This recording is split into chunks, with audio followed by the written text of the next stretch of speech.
presentation of the Southeastern Conference on ESPN.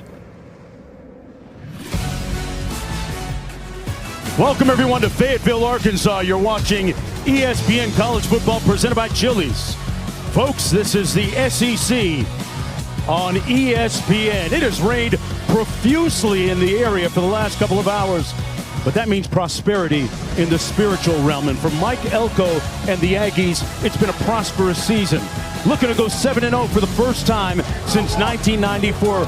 His team doing it by committee. Conversely, on the other side of the ledger today, Bobby Petrino coaching his first game at home since the school made the coaching change. But this is an all too familiar position for Petrino. He has a troika of stars. Washington Jr. and Blake have a green light at quarterback in Talon.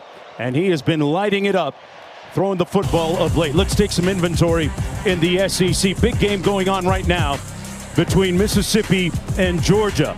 It is a crowded pack of teams in the SEC with so much still to be decided on the third Saturday here in October.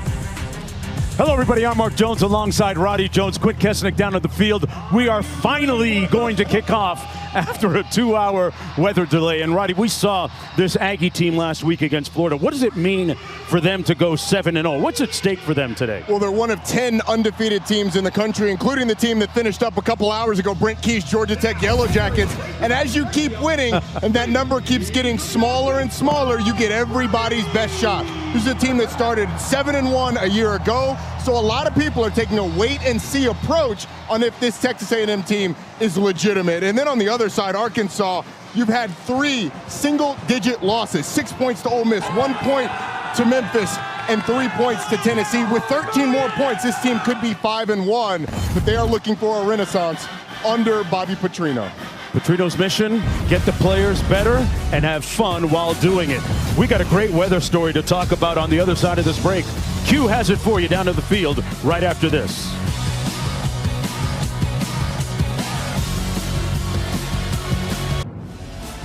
Welcome back. You're watching ESPN College Football presented by Chili's.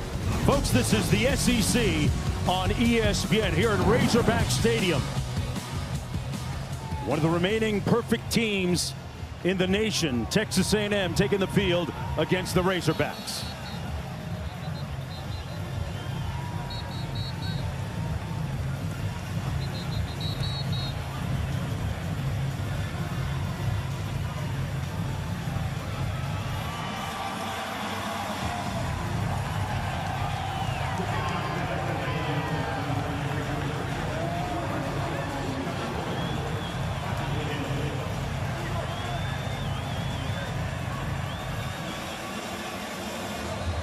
On Parents' Weekend, moms and dads have been waiting for toe to meet leather, and the time has finally arrived. Rodney Hill back deep. And it'll be 1st and 10 from their own 25 for Arkansas. Well, here's a look at the weather right now, but boy, it took a while to get to this point. Quint Kesnick has more. Yeah, the rain has abated, but earlier today, SEC and local officials making the decision to postpone this game 2 hours, that was a prudent decision because we got absolutely torrential storms, whether it was hail, massive amounts of water, wind gusts up to 25 miles an hour, but then those conditions have subsided. And Mark, I got to tell you what, this field has drained. I give it an A+ in terms of this surface. Well, that's saying a lot with the weather that we've experienced over the last few hours. Razorbacks find a crease on the left side of that offensive line. Nice run by Mike Washington, brought down by Dalton Brooks. Washington with a spectacular week. Last week, Roddy had 131 on the ground. Yeah, you get the center and the guard both pulling around and hand it off to the transfer from New Mexico State, Mike Washington, who has been an absolute renaissance man for this team, catching the football and running it, one of the best backs in the SEC. Picked up 14, Green underneath to his tight end, Rohan Jones. Another transfer. He comes to them out of Montana State. We got a flag down to the field, though. Let's see if this play stands. Flag down to the 47-yard line of the Razorbacks. Offense, number 83. 15-yard penalty from the previous spot. Repeat, first down. It's going to go against the tight end, Jaden Platt, who was offsides. Actually offensive pass interference. Jaden Platt's lined up right here on the end of the line of scrimmage. He just goes up and collisions. It has a collision with the linebacker, and he gets the OPI call as Jaden Platt, Rohan Jones, kind of snuck in underneath. Unfortunate for Arkansas, because that was a nice play. Yeah. So they push the ball all the way back to the 24-yard line. First and 25 now for Taylen Green. Brown in motion to the top of your screen. They keep it on the ground with Washington. Let's take a look at Chili's 3 impact players. Well, it's on the Texas A&M side. Cassius Howell, one of the best edge rushers in the entire country. He's going to be an absolute force for this team, this Arkansas team, to deal with. Ruben Owens is going to get more carries with Le'Veon Moss's injury. And then Mike Washington, we've already seen how tough he is to tackle at 230 pounds. Arkansas is a big running football team. Washington and Taylen Green are the biggest parts of that. They were in the game all last week against Tennessee. Green taking a shot down the sidelines. No flag, and now a late one thrown. Omega Blake was hand wrestling down the sidelines. Number 4, 15-yard penalty from the previous spot, includes an automatic first down. That's going to go against Will Lee III. You can see, it looked like Will Lee had that right arm. Yeah, you see the right arm of Omega Blake. Will Lee just holds it down, doesn't let him get that arm up in the air. And after the offensive pass interference for Arkansas, the defensive pass interference for A&M gets him to a new set of downs. Omega Blake, third leading receiver in the SEC, big-time deep threat for this Arkansas team. Great target for Taylen Green, who on the season is completing 63% of his passes. They keep it on the ground. Washington bursting through the seam. Washington pop clutch all the way down to the 9-yard line. There's your impact player. Got a good block from the center, Caden Kiltler. Watch the double team right here from these two players getting up, and then Mike Washington does the rest. It's a really nice job by Caden Kilter of getting up to the second level. And how about the speed at 230 to make a move on Dalton Brooks to get up the field? 48-yard gain on the play. Here he is again. Washington crushed at the 4-yard line. Picked up about 6 on the play. Onyeta making the tackle. Look at Mike Washington's numbers last week against Tennessee. His ability to not only run with physicality, but also make people miss and turn what should be a 10 to 15-yard gain into a 50-yard gain. I think that surprised even the Arkansas coaches. He and Braylon Russell form a dynamic duo in the backfield, and a big one as well, as Braylon Russell's almost 250. On 2nd and goal, Washington with nowhere to go that time, stopped up right at the line of scrimmage by Scooby Williams. Taylen Green with a couple of great weapons in Washington, and Omega Blake catching the football. And Green, a pretty prolific running threat himself, Roddy. He's the 5th leading rusher in the SEC. This is a guy that can pick him up and put him down as well as any quarterback in the country. And when he opens up that stride, it is tough to catch him. This is a big 3rd down, and you talk about his legs, that becomes big on any 3rd down for A&M. Green, he can escape, throws it up for grabs, and incomplete in the end zone. It'll be 4th and goal coming up. Good pressure by Brooks and Sanford. That time, Green unable to spin out of trouble, Roddy. Well, you're going to see Dalton Brooks off this side and Damian Sanford on that side, 2 of the more athletic defenders on this A&M team. And even though Taylen Green's able to spin away from the first, Dalton Brooks' ability to redirect and get out there throws Green off. Damian Sanford's there, and you get an incomplete pass. Scott Starzyk from 22 yards out. 5 of 7 on the season. And knocks it through to cap a pretty impressive opening drive by the Arkansas Razorbacks. The Hogs have been held up in the pen all day after this weather delay of over 2 hours, and they strike first. We'll be right back after this.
Welcome back, everyone, to a damp yet raucous, call to hogs. That's what they do here in Fayetteville and throughout the state of Arkansas. Scored a field goal on that 71-yard opening drive. Washington ran the ball 5 times for 71 yards. He had all the yards on that drive. And now we get a look at Marcel Reed and the Aggie offense. Reed last week against the Gators was 16 of 26 passing for 62%. 1 touchdown, 1 interception. Roddy, he started the game in a very good flow, completed that long ball over the top, which helped them get out of the gate quickly. Florida got off to a really hot start, and A&M needed Marcel Reed to match what DJ Lagway did early. He absolutely did that. Cooled off later in the game, but this offensive line really took over with their physicality and ability to run the football. Razorbacks taking a little time to get lined up defensively. Reed completes the pass to Bethel Roman. Near side of the field, down to the 30-yard line, picked up 5. Marcel Reed, characterized by coaches and teammates as a very enthusiastic leader. People like to follow him. He is a connector, a very irradiant and ebullient personality, very bubbly, attracts a lot of people. Type of guy you want leading your football team.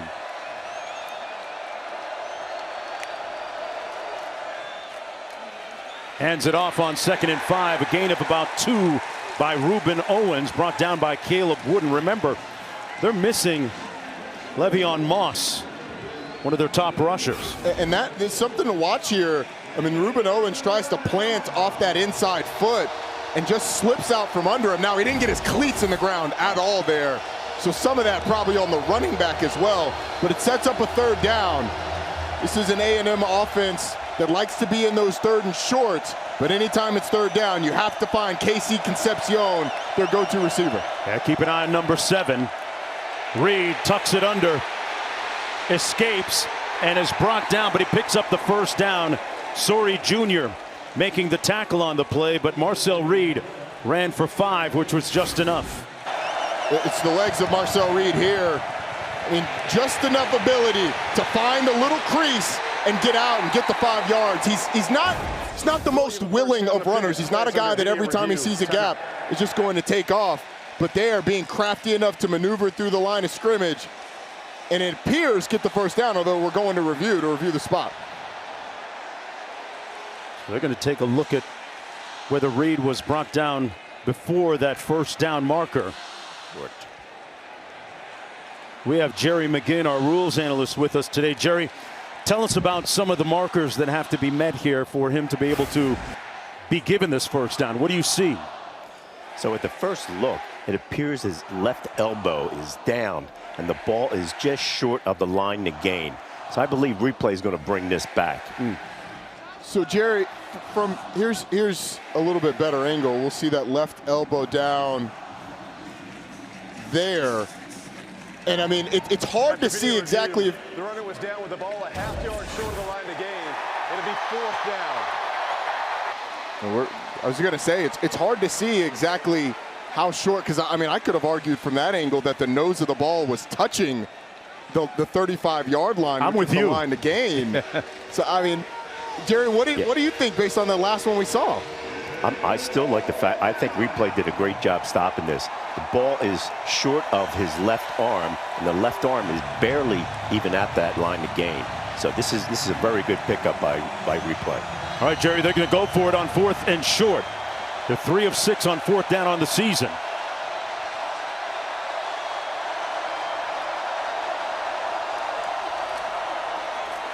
And they'll pick it up. Reuben Owens, the 2nd, will get the bulk of the carries today in the absence of Moss. We also expect to see Jamarian Morrow get some touches today, Roddy. They've got a deep running back room. It's not just going to be Reuben Owens. We'll see Amari Daniels, Jamarian Morrow, who are both in the game right now, flanking Marcel Reed. 2 backs in the game for A&M. No tight ends. So different personnel grouping than we've seen so far today.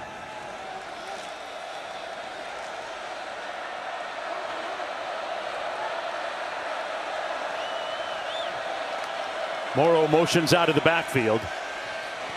Reed checks it down, complete underneath. Daniels with a nice move and a first down for the Aggies. 14-yard pickup by Amari Daniels out of Miami Central High School in South Florida. Well, Mark, we've been waiting for a long time, but it seems like your vocabulary is already warmed up. Ebullient. You used that earlier. Overflowing with fervor, enthusiasm, or excitement. High-spirited. You guys are really quick on the draw, man. I mean, they got the Webster's Dictionary sitting out next to them. They know they have to. Our producer, Kim Belton, boy, you got resources down there. A&M on their opening drive of the football game, keeping it between the tackles this time. Amari Daniels picks up 4, brought down by Quincy Rhodes Jr., who we had a wonderful meeting with yesterday prior to the football game. Young man who hails from North Little Rock, Arkansas, number 97 on that defense. He'll be a factor before the end of the day, one way or the other. Ruben Owens back in the ball game. So, Mark, Arkansas has been playing with one safety in the middle, really dedicating a lot of numbers, a lot of bodies to the run game. That means man-to-man typically on the outside. At some point, A&M's going to challenge him down the field. Offense number 4, 5-yard penalty, remains second down. Well, they got enough weapons to challenge them down the field, Roddy, with Craver and Concepcion. It's a dangerous game to play. You're going to see Ruben Owens right there with just the little subtle movement enough to get the false start call. But as you're saying, it's a dangerous game to play with Craver and Concepcion, but Marcel Reed has struggled hitting shots down the field. Hands it off this time on the ground. Owens with another first down sprint for about 11 yards that time. And they move the sticks again. Once again, you get a block here, and right up the middle goes Ruben Owens. It's a really nice job by this offensive line, with a little bit of a stunt by the defensive line of Arkansas. Cameron Ball was lined up over the center. He goes to that left guard. It opens up a big hole up the middle. Craver in motion. Reed hits Craver, made a good move, eluded one tackler, forced out of bounds, close to the 20-yard line. They're going to spot it back at the 24. There was a missed tackle by the nickelback Jordan Young, and another first down for the Aggies on the gain of 16. Mario Craver, so dangerous after the catch. Number 1 in the country in yards after catch, and number 3 in the country in forcing missed tackles after making a reception.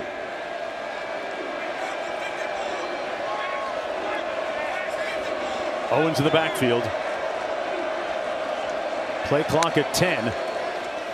They fake the jet sweep. Downfield and nobody home, incomplete. He was trying to find his back. Ruben Owens. Covered well by Xavier Sori Jr.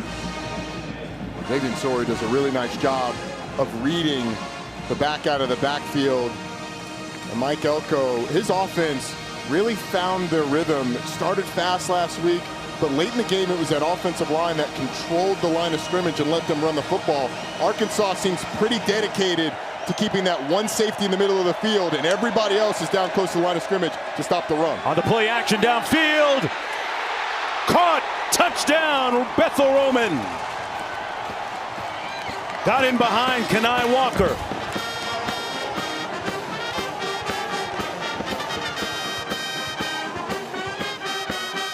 And the Aggies with the score.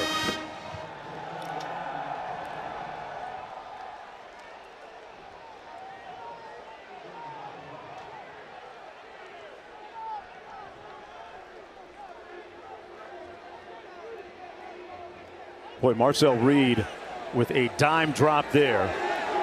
He's one of the reasons why this is just one of 10 remaining undefeated teams, partner.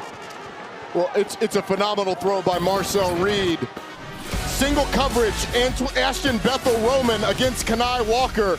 And if you're going to play with all those numbers saying you're not going to run the football, Marcel Reed has to make you pay. He and Ashton Bethel Roman do it there.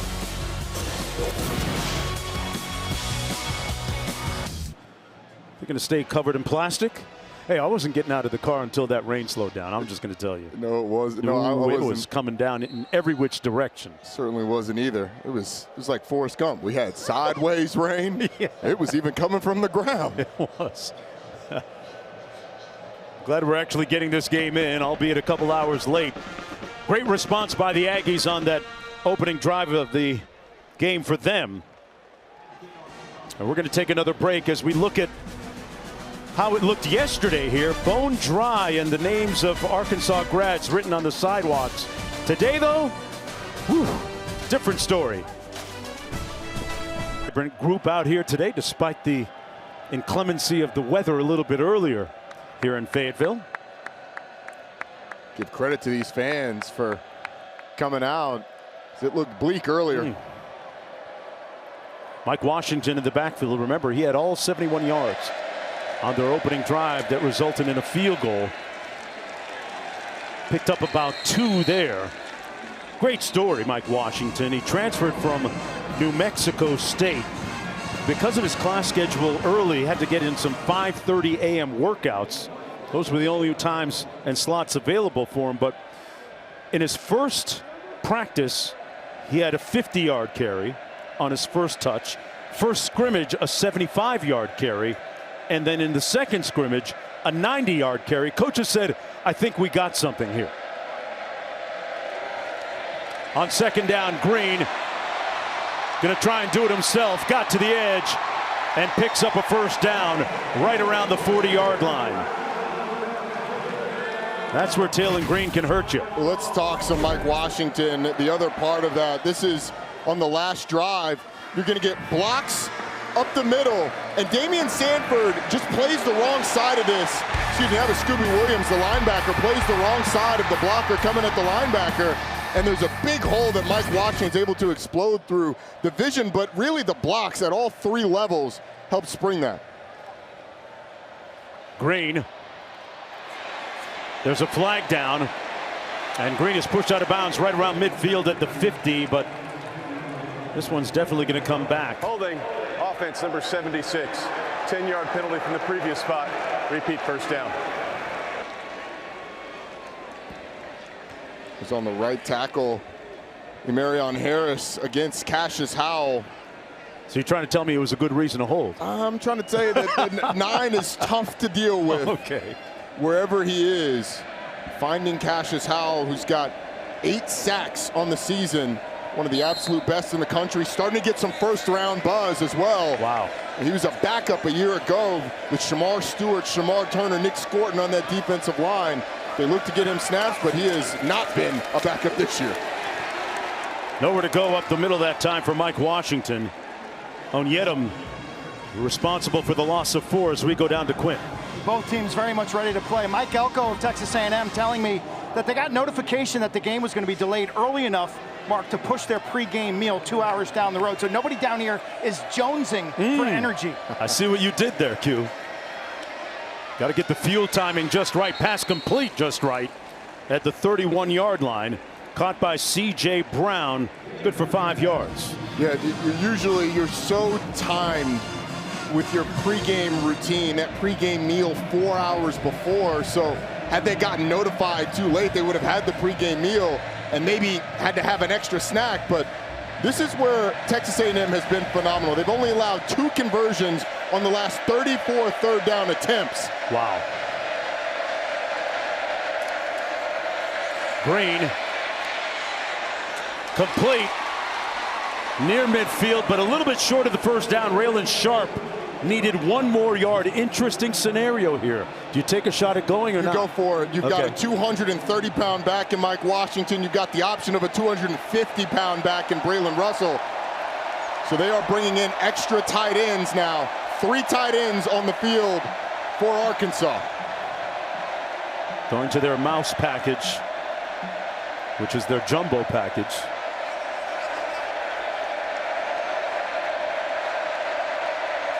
Oh, they're going to throw it.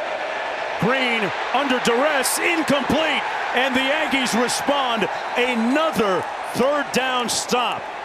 That's just the way that defense operates. Sanford and Radcliffe applying the pressure on Taylon Green. They tried to throw it, Roddy. Yeah, this is made by Noah Mikel, who takes the tight end, or the fullback that's trying to sneak out of the backfield. Taylor Green has nowhere to go with the football, and so he has to move up. Damian Sanford's getting after him, and then eventually Marcus Radcliffe is able to bring him down, but a really nice job by the freshman linebacker, Noah Mikel, of taking the fullback, Maddox Lassiter, out of the play as they were trying to sneak him out of the backfield. Starting field possession pretty good here for the Aggies. Their second possession of the football game. With just under 3 minutes to go, trying to remain undefeated and improve to 7-0 for the first time since 1994.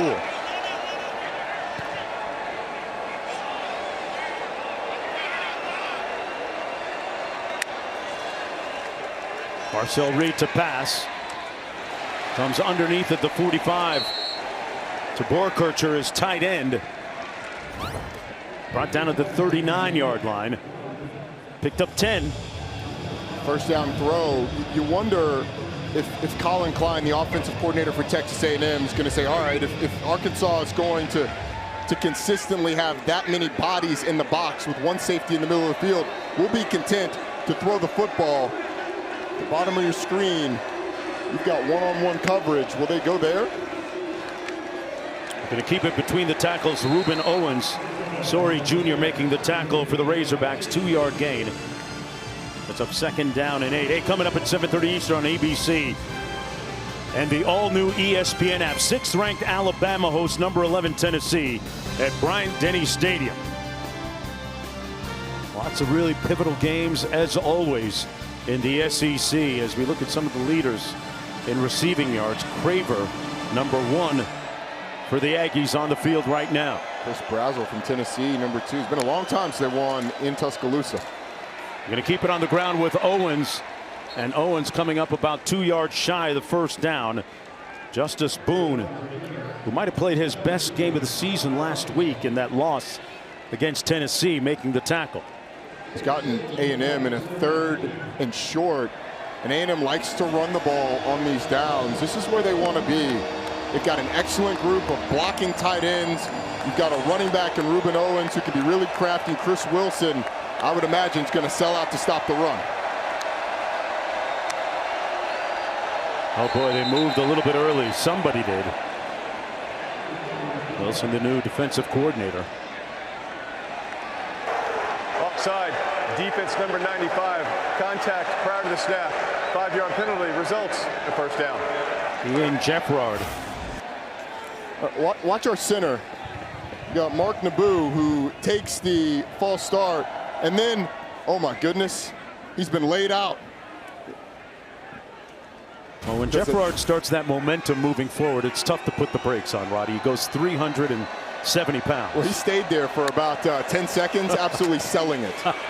On the jet sweep, Concepcion all the way down to the 10-yard line. Got a good block on the outside from his tight end, Mellon Orstrom. Not only did he get a good block from Theo Mellon Orstrom, Nate Berkacher was there, and also you had the back in the backfield, Reuben Owens, who got out front and got some. I tell you what, these tight ends, they ended up being called out by Mike Elko in his press conference this week for their performance a week ago, especially in the run game, but in the pass game as well. These guys, this is a really complete tight end room. 16-yard gain on the previous play. First down on the draw, about a 3-yard gain that time by Reuben Owens. Bradley Shaw, middle linebacker, making the tackle on the play. What does Arkansas do to create some sort of negative play? They don't rotate a ton on the defensive line. You see those two big guys in the middle, Cameron Ball, number 5, and Ian Jeffrard, number 95. Those guys play a ton of snaps, and as you get late in these drives, they can get a little worn down. This end of quarter will be very welcome for that Arkansas defense to catch their breath. The Razorbacks, Roddy talked about trying to make the Aggies kick field goals and get those stops in the red zone. That's the end of the first 15 minutes here in Fayetteville. Back right after this. Welcome back, everyone, to Fayetteville, Arkansas, Razorback Stadium. The visitors threatening again in the red zone. Aggies leading 7-3. Reed rolls out, pulls, incomplete, and a flag down. Intended for the tight end, Mellon Orstrom.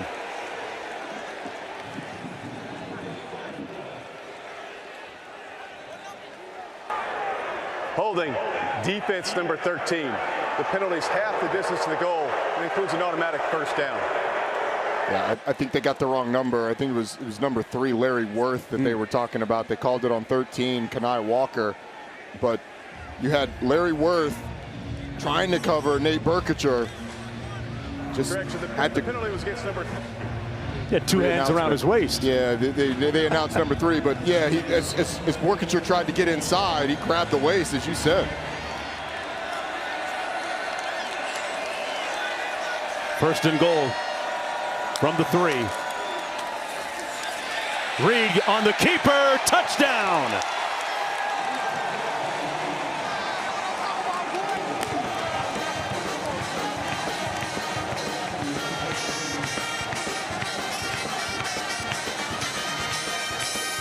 Marcel Reed leaving defenders looking at his shoe bottoms, winning that foot race to the pylon.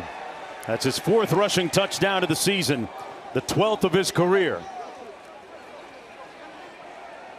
Does not run it as much as some other mobile quarterbacks, but when he does, they pick and choose his spots, and he can be lethal with the zone read game. Put on 10 pounds of muscle during the offseason, but it hasn't slowed him down, Roddy. Self-described and described by the coaches as a rhythm shooter, in a pretty good rhythm right now on that 6-play 49-yard drive, using up a little over 3 minutes on the clock.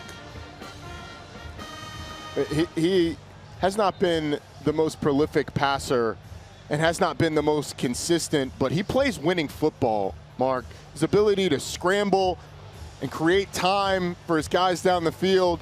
Obviously what he does in the run game, he scored a touchdown last week on the first drive on a quarterback counter right up the middle.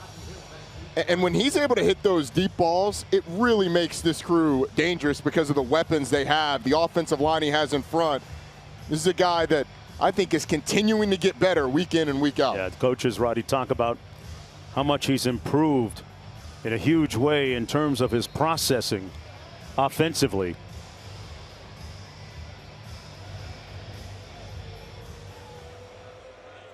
That last touchdown really quieting the crowd here at Razorback Stadium.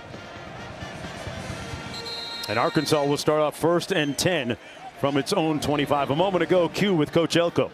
Coach, what's the biggest challenge that Talon is facing right now? Well, he needs to keep his eyes downfield. We thought we had a really nice play on 4th down, and he just didn't pull the string. He needs to keep his eyes downfield.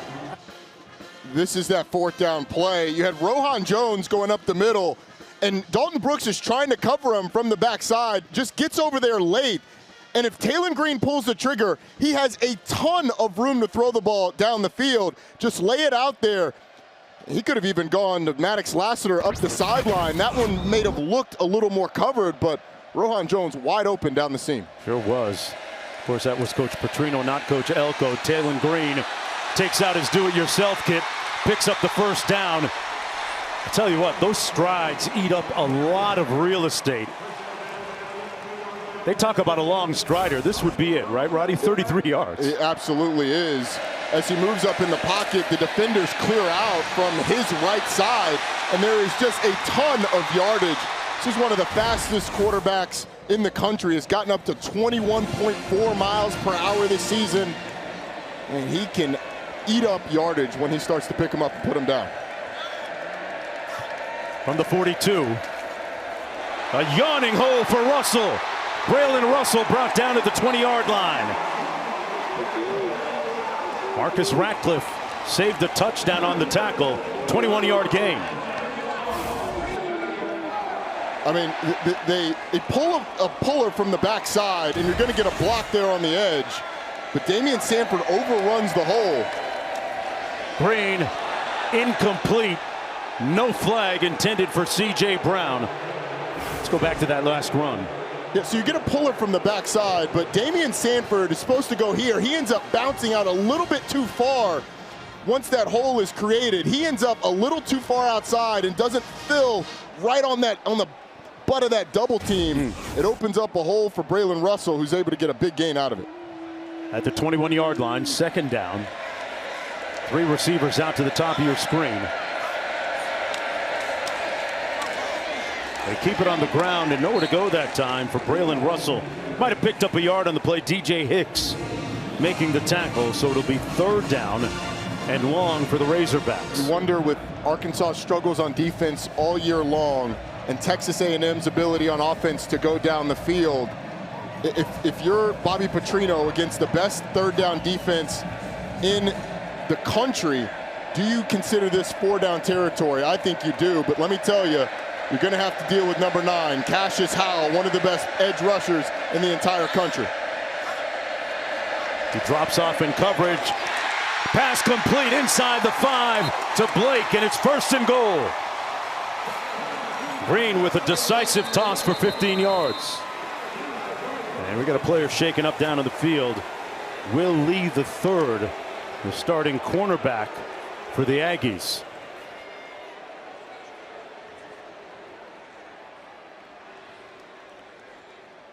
One half of a couple of talented cornerbacks for the Aggies. Lee at 6'1", Des Ricks also at 6'1". We're going to take a short break. Come right back after this.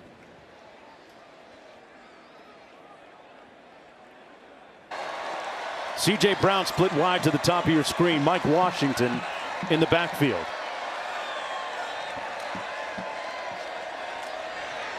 Green wisely throws it out of bounds. Good pressure from Cassius Howell. Arkansas going for the end zone on that first down play action, knowing that A&M brings in a bigger personnel group. I mean, their DNA is running the football, and with Talon Green and his ability to run, 240-pound back in the backfield, and Braylon Russell, I expect them to try and run it a few times. Russell still back there. They fake the jet sweep. They had a little malfunction at the junction that time on the handoff, and Damian Sanford, who's been everywhere, made the tackle on the play. 3rd and goal. And now Talon Green is slow to get up.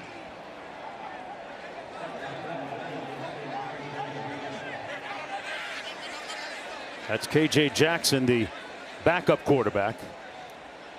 The lefty out of Montgomery, Alabama.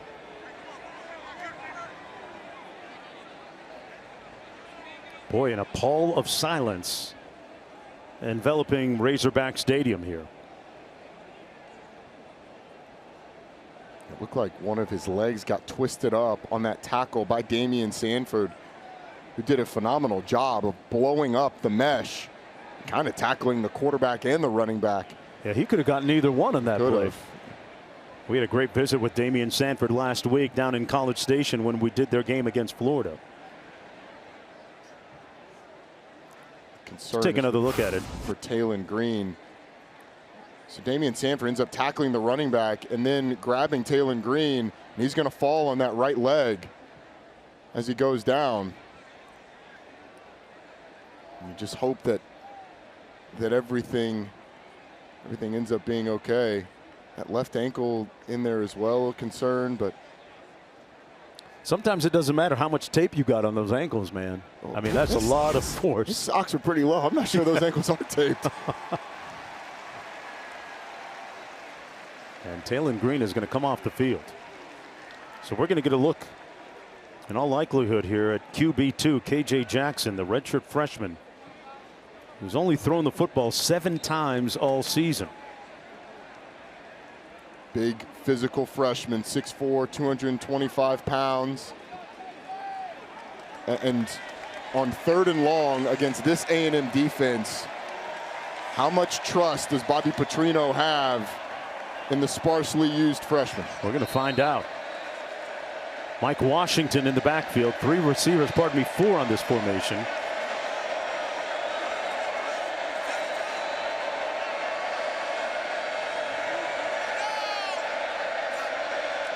KJ Jackson going to throw it underneath and stopped immediately is C.J. Brown. He got rocked by Will Lee, who announced his return to the game right there in a big way. He limped off just a few moments ago. Limped off, and it looked like he was favoring his shoulder when he went off the field. How about the freshman getting welcomed to the game by Cassius Howell, and then Will Lee tracking down the receiver from the right side of the formation all the way across to the left. The corner making a big stop. So Scott Starzyk will come into the game to try and attempt this field goal from 22 yards out. Made one earlier this afternoon from the same distance.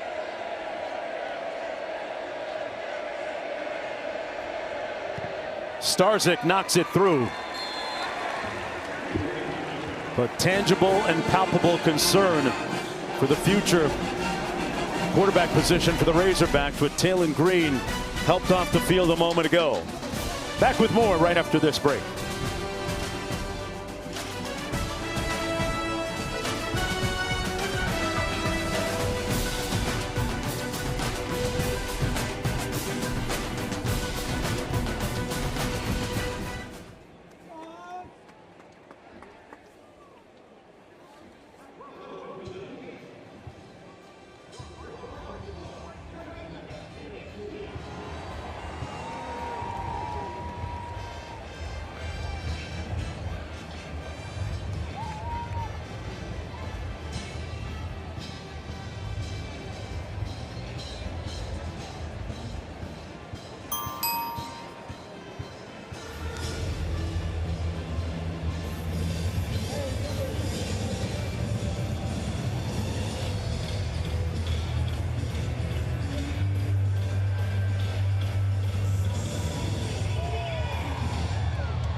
Wow, the Blazers, Roddy. That a UAB team that fired their head coach Trent Dilfer this week, beating a Memphis team that knocked off this Arkansas team earlier in the season and was one of the favorites.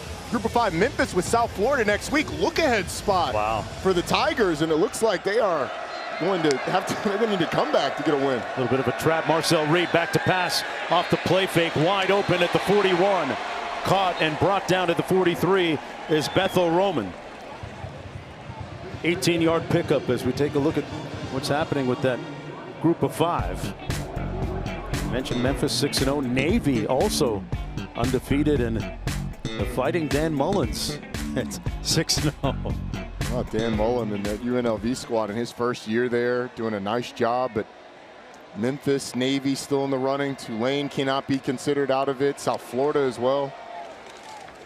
A&M keeps it on the ground with Reuben Owens the second, picked up about 2 yards on the play. Cameron Ball making the tackle. Even just been told UNLV is down to Boise State, down big. Maybe Boise trying to climb back into this thing. It's going to be interesting down the stretch. In a 12-team college football playoff era, one of those group of 5 teams is going to get a bid into the CFP. So if you're not watching those teams that we just highlighted and a couple more, you are missing out on a potential playoff team. On 2nd down and 8.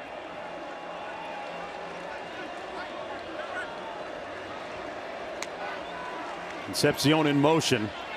Makes the catch or not. It hit the turf. Sold it pretty well. It'll be 3rd down and 8 coming up now for the Aggies. Big thing for Arkansas, who's getting an entire line change of their front. That's 6 guys running off the field, 6 guys running on. They've got to find a way to get some pressure on Marcel Reed. On that big play to Ashton Bethel-Roman just a second ago, he had an eternity to throw the football. And even if you get to the quarterback, he is crafty with his legs. Can they constrict the pocket enough to disturb him? They scored a touchdown on each of their 2 possessions of the football game. On prolonged drives, Reed trying to keep this drive alive.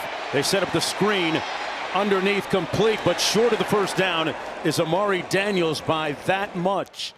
Looks like about half-yard short. Maybe a little bit more than that. Jaheim Singletary making the tackle on the 7-yard run. If you're Mike Elko, you go for it. I mean, no doubt. Just past midfield. Your defense is playing great. Offensively, the strength of this team is that offensive line. You put it on them. We got an extra lineman coming into the game, and Robert Borden. I mean, they are bringing in all the beef for this 4th down.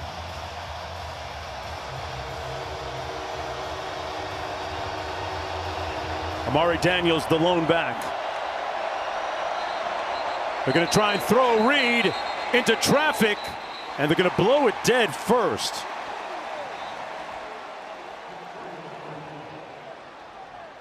So we got a flag. There's no foul for illegal formation. Prior to the snap, timeout was called by Texas A&M. It's their first of the half. Ooh, they might have seen trouble. Mike Elko got the timeout just in time. Yeah, KC Concepcion, who's the only receiver in the game to the field, was off the line of scrimmage, tried to move up. Is going to look at Taylon Green, who's walking around on the sideline, concerned about the availability of Taylon Green. 2nd down play down near the goal line just a second ago, gets rolled up. Damian Sanford making the tackle. Laid on the field for a bit. They were checking his lower body, one of those lower extremities. Was helped off the field with some assistance and then went straight to the 10. Good to see him up and walking. Question is, can he run? Good to see him jogging as well, because speed, so much a part of his game. Sure is. Brace on that right knee that wasn't there before.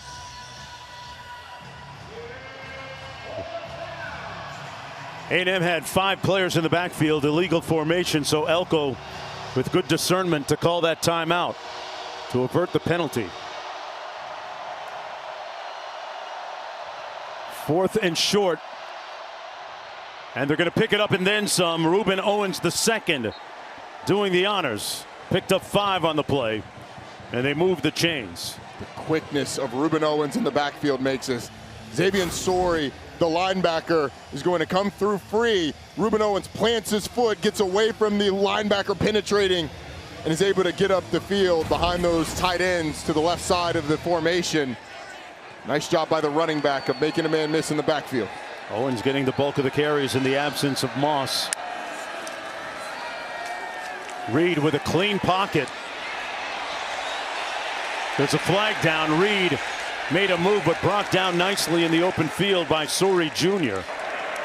Holding, offense number 76. 10-yard penalty from the previous spot. Repeat first down. This one's going to come back. Ruben Fothery. There's Quincy Rhodes Jr. and Fothery right here. As Quincy Rhodes engages, Marcel Reed's going to scramble, and Fothery just doesn't let go of the defensive end, gets the holding call. Had a nice visit with Quincy Rhodes yesterday, who has been a really good pass rusher off the edge, but it's been a while since he's had a sack. No sacks in the last 2 games for the big defensive end. Reed going to throw it. Comes underneath in midfield, complete. And out to the 45 is Mario Craver. We're talking about Quincy Rhodes. Says he likes to listen to that old, you know all about that Atlanta crunk, that dirty South music, Lil Jon. He started saying, like, I listened to the old school, and we said, what? He said that the crunk music from the clubs in the early 2000s. Lil Jon and the East Side Boys, Lil Scrappy. We started naming out songs, and he was like, yeah, that's my stuff. And so we had to get it going up here in the booth a little bit during the rain delay to get us going. Yeah, all of 6'6", imposing presence down in the field. 11-yard pickup on the previous play.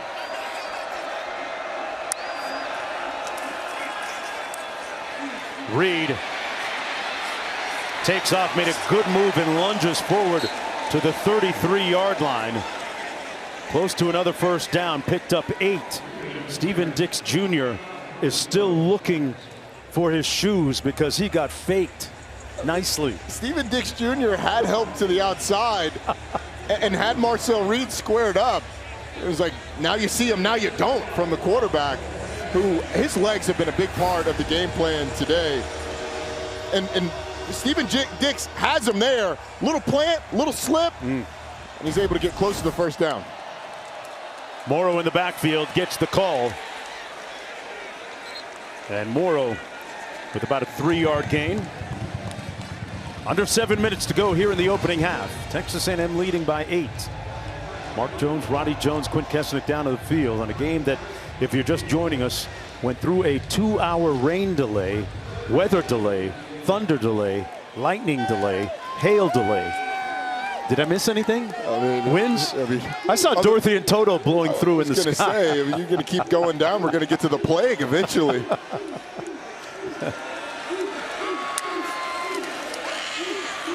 On the play action, Reed, back shoulder fade, complete, incomplete. Dropped at the last minute by Bussey. Had it and then let it go. But we have a flag down in the play nonetheless. No, I think it was that's a mouthpiece. Mark. Yeah. Not bad. The yellow mouthpieces.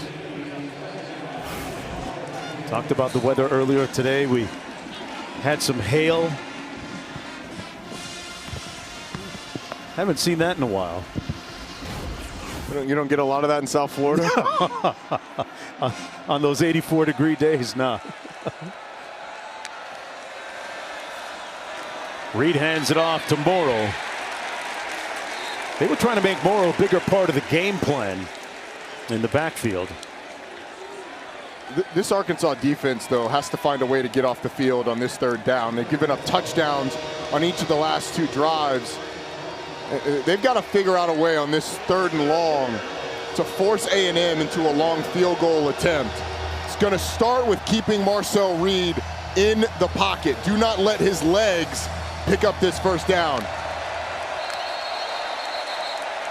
Got a flag down.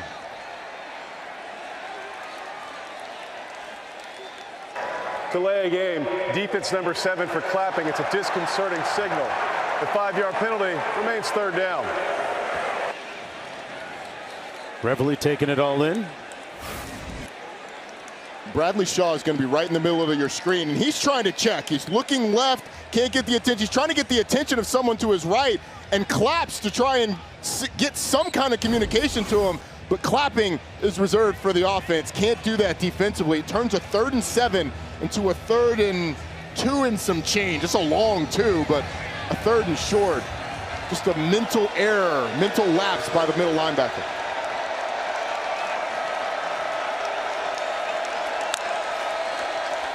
Reed on the out, completed the 20 and stopped immediately is Concepcion. I want to go back to something. You said clapping is reserved for the offense? Yeah, so obviously so many of these offenses go with clap cadences. And so defenses have been taught and told, and the referees have put in the rule book that clapping is a disconcerting signal.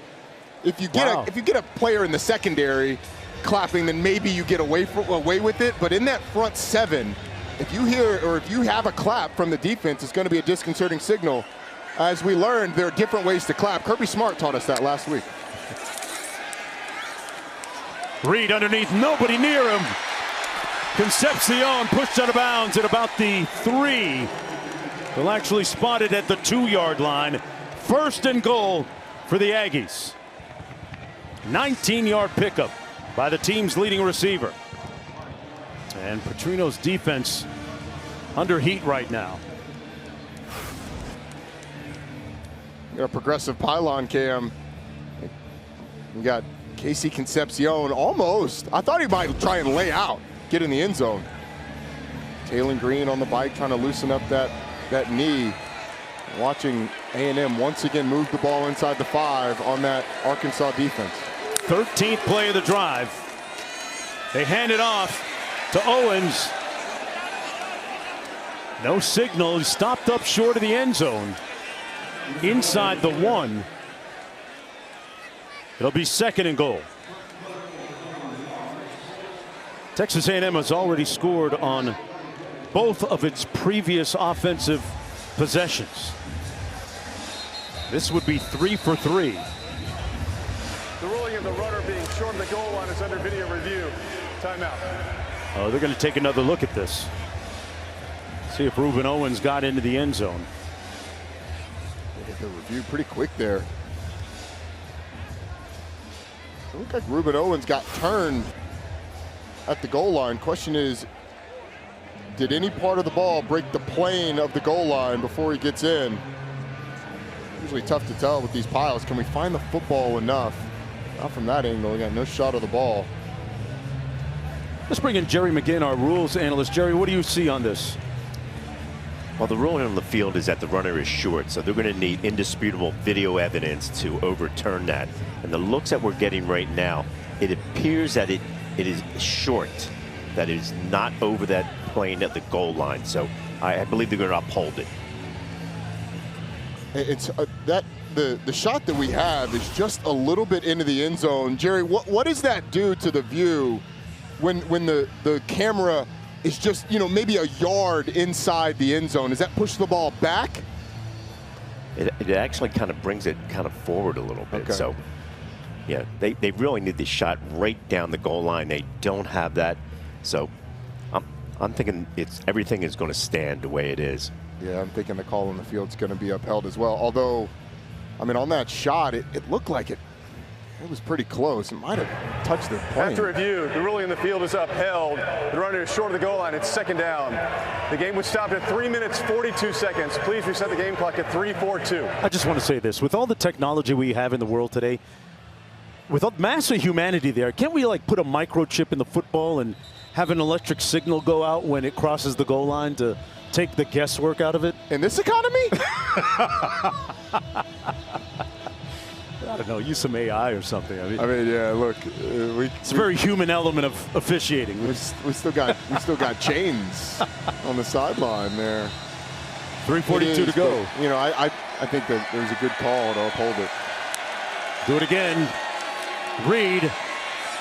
Room service, touchdown, Borkature. Made it look easy. And the Aggies are 3 for 3, scoring touchdowns on all 3 possessions. The number 4 team in the country rolling right along.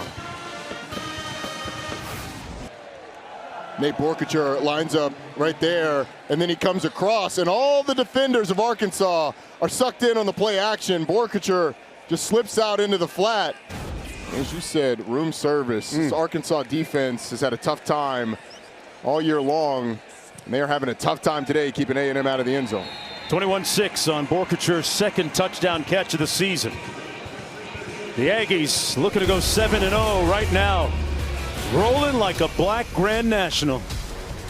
Smooth. Back after the ESPN. You're watching ESPN College Football presented by Chili's. And Q will give us an update shortly on Talon Green, whose Razorbacks will get the football here in a moment after this kick. It'll be 1st and 10 from the 25. Q, what do you have for us? Talon Green is back on the field after an extended stay in the medical tent where they were looking at his knee. He emerged about 10 minutes later with a knee sleeve on, did some agilities, did some planting drills, and then did some soft toss. So Talon Green is back in the game. One thing, Mark, we haven't seen from him, having fun, smiling, relaxed, loose, not uptight.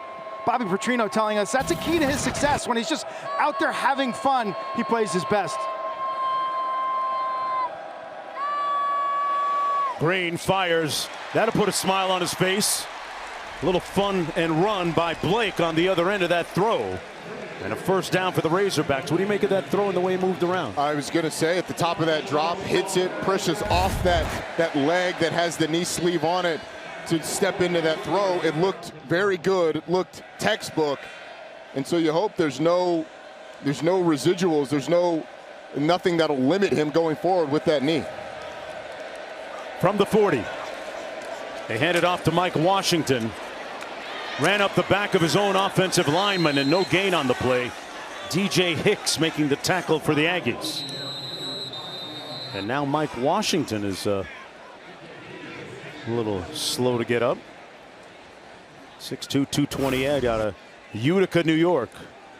Number 52 for the gets absolutely blown up. That's Caden Kilter, gets absolutely blown up by Torian York. That's what happened. I mean, York 21, he's coming around and just meets the center and pushes him into Mike Washington. Wow. And then Washington banged up at the end of that with Torian York with the physicality. One of the real verbal and spiritual leaders of that Aggie defense. And boy, the inauspicious hits just keep on coming for the Razorbacks. First Green, who fortunately is back, went into the 10, and now Mike Washington, RB1, goes into the 10. Braylon Russell on the field in his absence.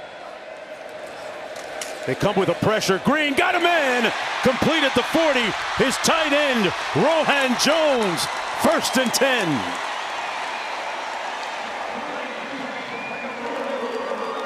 Rohan Jones right up the seam. You get a safety in the middle of the field. Taylon Green gets it over Cassius Howell and down to the explosive Rohan Jones. The transfer from Montana State has been a big play receiver for this team this year. Green moving around pretty well and tiptoes out of bounds at the 28-yard line. He'll lose about 4 on the play.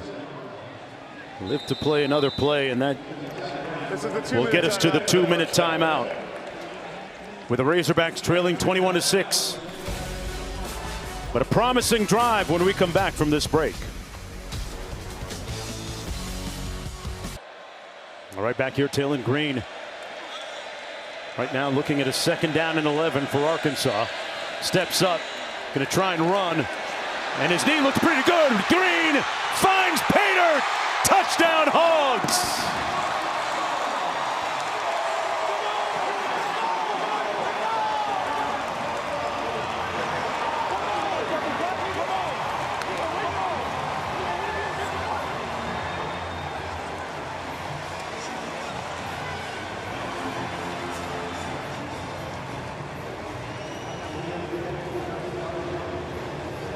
A moment ago, we were questioning his fitness level and his health, the result of that leg injury. Well, he answered a few questions there with his 4th rushing touchdown of the season.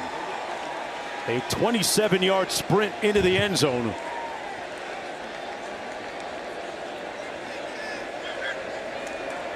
And we have a 1-possession football game, partner.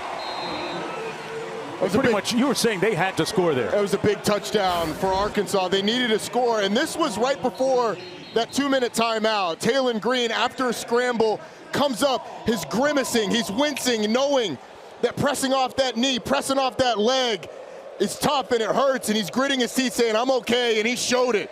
First opportunity.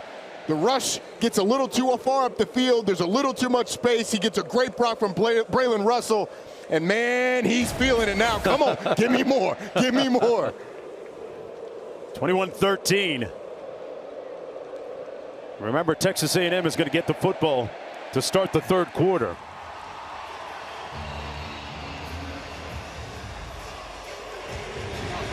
Crowd here ready to flex a little bit after that touchdown run by Taylon Green.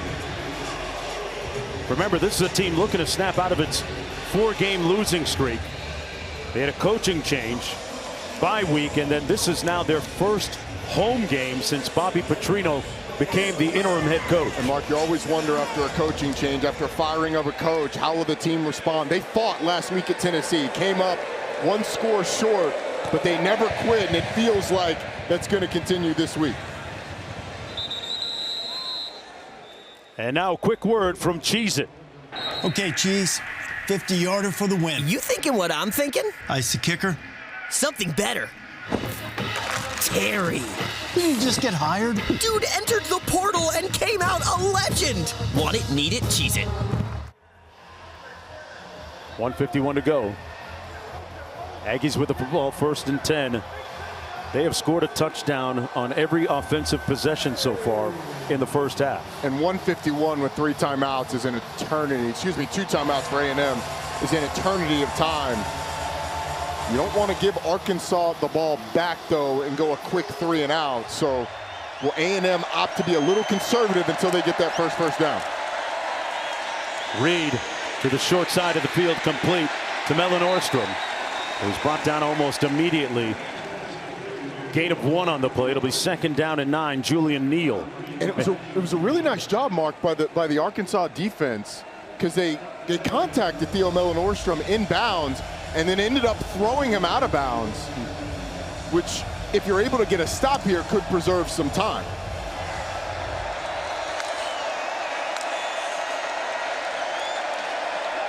Second and 9.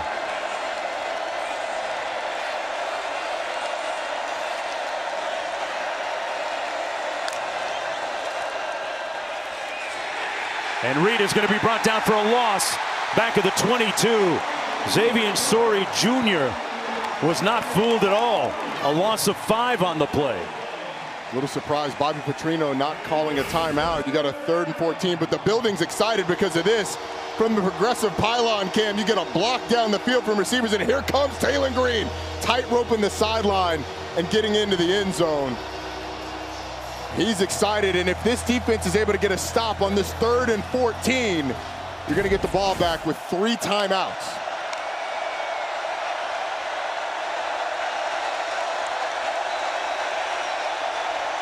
They've got to get to the 35 to get the 1st down. They run a little receiver screen underneath, complete to Craver, but far short of the 1st down. 4th and about 6 to go.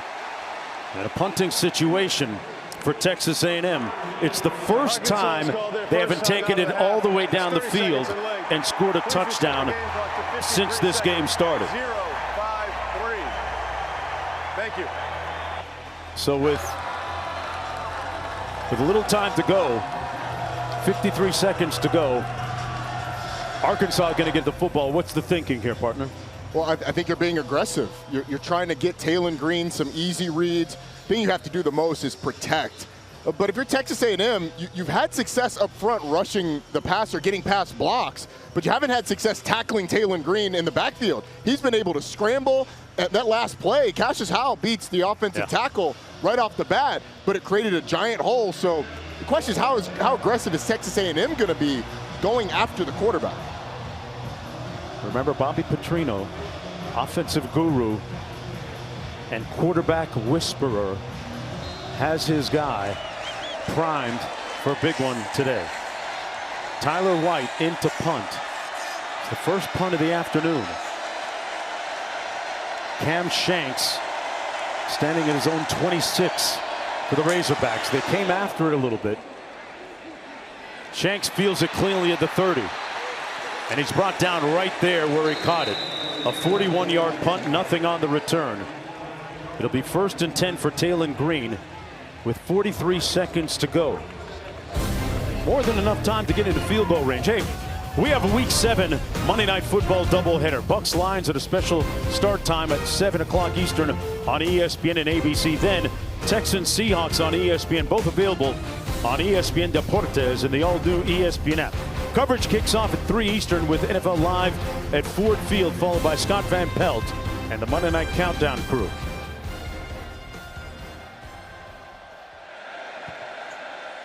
Green out of the shotgun. Checks it down to the 35 to Mike Washington. Good to see Mike Washington back in the football game. We saw he was shaken up a moment ago. Picked up about 7.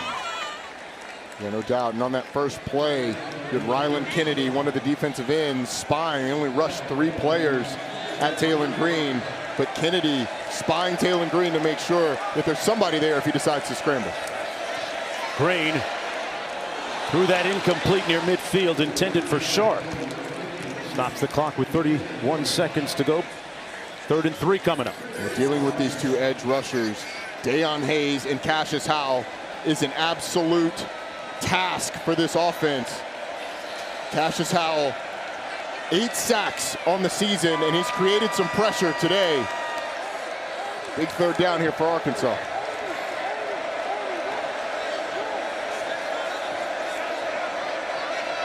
Hogs better keep an eye on number 9. Keep it on the ground, and they're going to pick up 1st down and then some. Washington bursting across the Arkansas plain, all the way down to the 6-yard line. 1st and goal with 19 seconds to go. Jordan Shaw saved a touchdown on that 57-yard run up to the line of scrimmage quickly.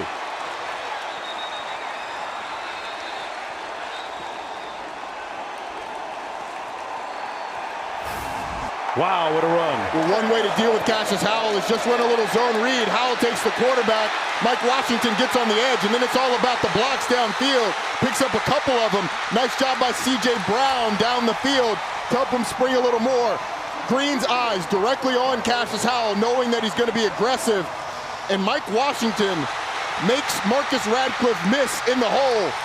And then the blocking downfield. They say blocking downfield makes good runs, great runs, and you saw it there. A couple blocks on the perimeter to get them down inside the 10-yard line. That's the third 100-yard rushing game of the season for Washington, 6 of his career. Boy, after a 2-hour-plus weather delay, hail, thunderstorms, high winds, we got a real football game here now. An atmosphere as well.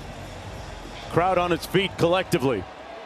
18 seconds to go, 1st and goal, Arkansas. And Arkansas has the ability to run the football with 18 seconds because they've got those 2 timeouts. So if you want to run the ball, you have plenty of time to run the ball, call one of those timeouts. You can even do it twice if you wanted to. Sharp in motion. Green surveys. Backside pressure. And he wisely throws it out of bounds. Quarterback is outside the tackle box. The ball landed beyond. It's an incomplete pass. You heard the explanation outside the tackle box. Ball went beyond the line of scrimmage. 2nd and goal. They'll run it back. And I think if you're Bobby Petrino, you're telling Taylon Green now, we want to have 3 more chances. 2nd down, 3rd down, and then potentially a field goal. If it's not there, throw it away quick so you don't waste 7 seconds. Now the clock becomes a big factor in this.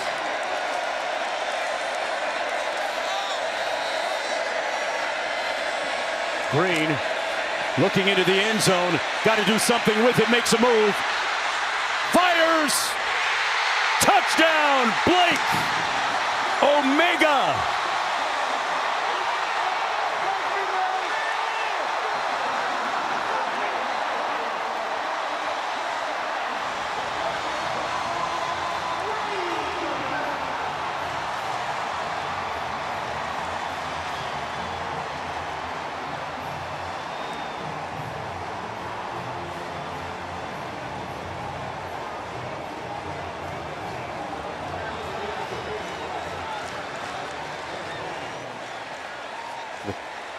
Two seconds to go in the first half. And a furious rally at the end of the half by the Razorbacks. Makes it a 1-point contest. So it's a wonderful job by Taylon Green of making it count. I mean, there were 11 seconds left on the clock when that ball was snapped. There was a chance the clock was going to run out. He sure did, but it's a good job of protecting early for this offensive line. Then when it breaks down, Taylon Green makes Albert Regis miss and finds Omega Blake. The strong hands by Blake reaching up behind him, plucking that out of the air. Bobby Petrino was probably on the sideline thinking, we got to get it quick. We got to get something right away so that we don't waste a ton of time. But you can take 9 seconds on a play if it means a touchdown in that situation. And this is a new ball game. 1-point game going into halftime. Wonder if Taylon Green is smiling and having fun now. That's what Bobby Petrino and the offensive staff wanted him to do. Arkansas with 14 points in the last 1 minute and 49 seconds. And it felt like A&M was going to run away with this thing. Arkansas's defense couldn't get a stop. The offense kept stalling on 4th downs or getting stopped in the red zone. Now Arkansas with all the momentum going into halftime. And a big hit to end the first half. Big energy here at Razorback Stadium. Taylon Green, the alpha. Omega Blake, the omega. The beginning and end as we go back to the studio. Welcome back, everyone. You're watching ESPN College Football presented by Chili's. This is the SEC on ESPN. 1-point football game as we get ready to start the 3rd quarter of play. The Aggies will have the football as they try to remain undefeated at 7-0. I finally figured it out, Roddy Jones, that Talon Green has a degree in culinary arts because he was cooking at the end of that second quarter. He was. I mean, he got twisted up. And when you talk about a quarterback, you got to have toughness. You have to have resilience. He's helped off the field, took a play off. A&M got the football, and he came out and absolutely recovered, grimacing through the pain. That was the play before this one, where Cassius Howell comes off the edge. Talon Green steps up, escapes out to his right, gets a block down the field from Braylon Russell, and that's all the big fella needs.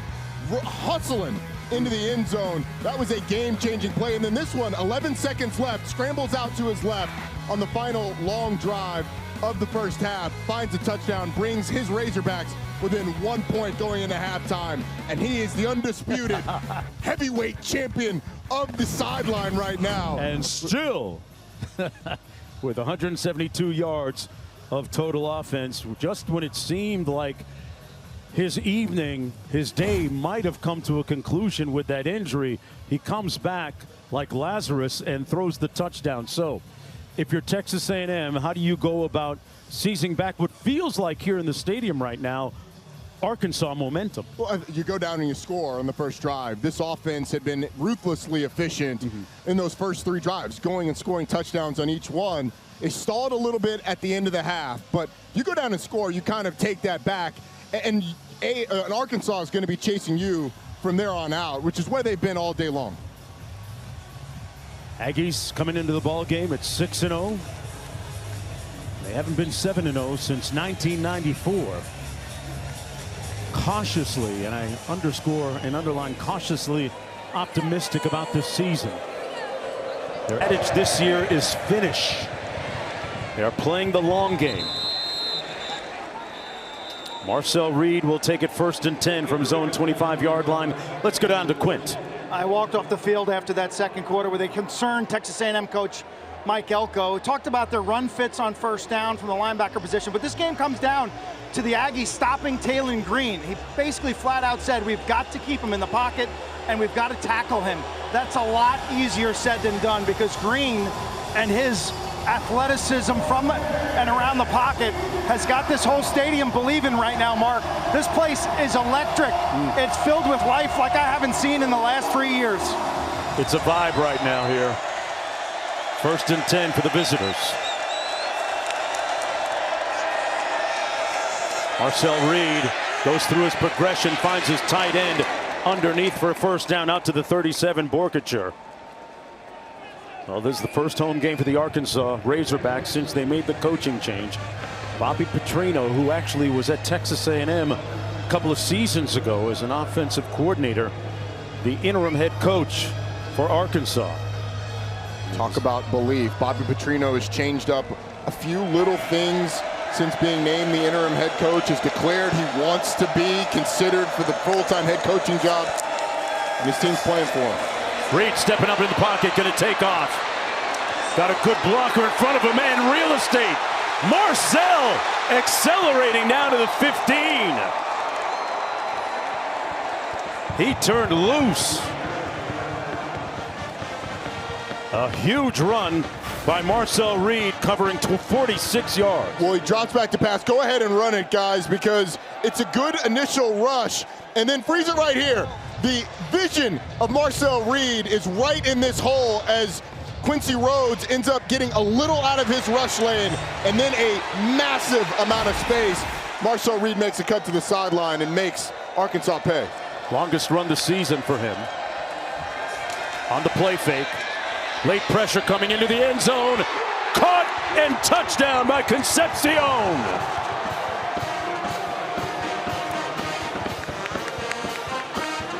That's how you seize the momentum back.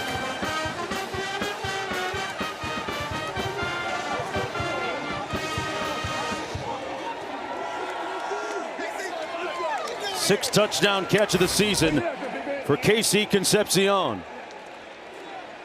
Goes up and absolutely snags it out of the air ahead of the safety, Caleb Wooden. And you talked about getting the momentum back. That's how you do it if you're Texas A&M. The transfer from North Carolina State University with the touchdown catch.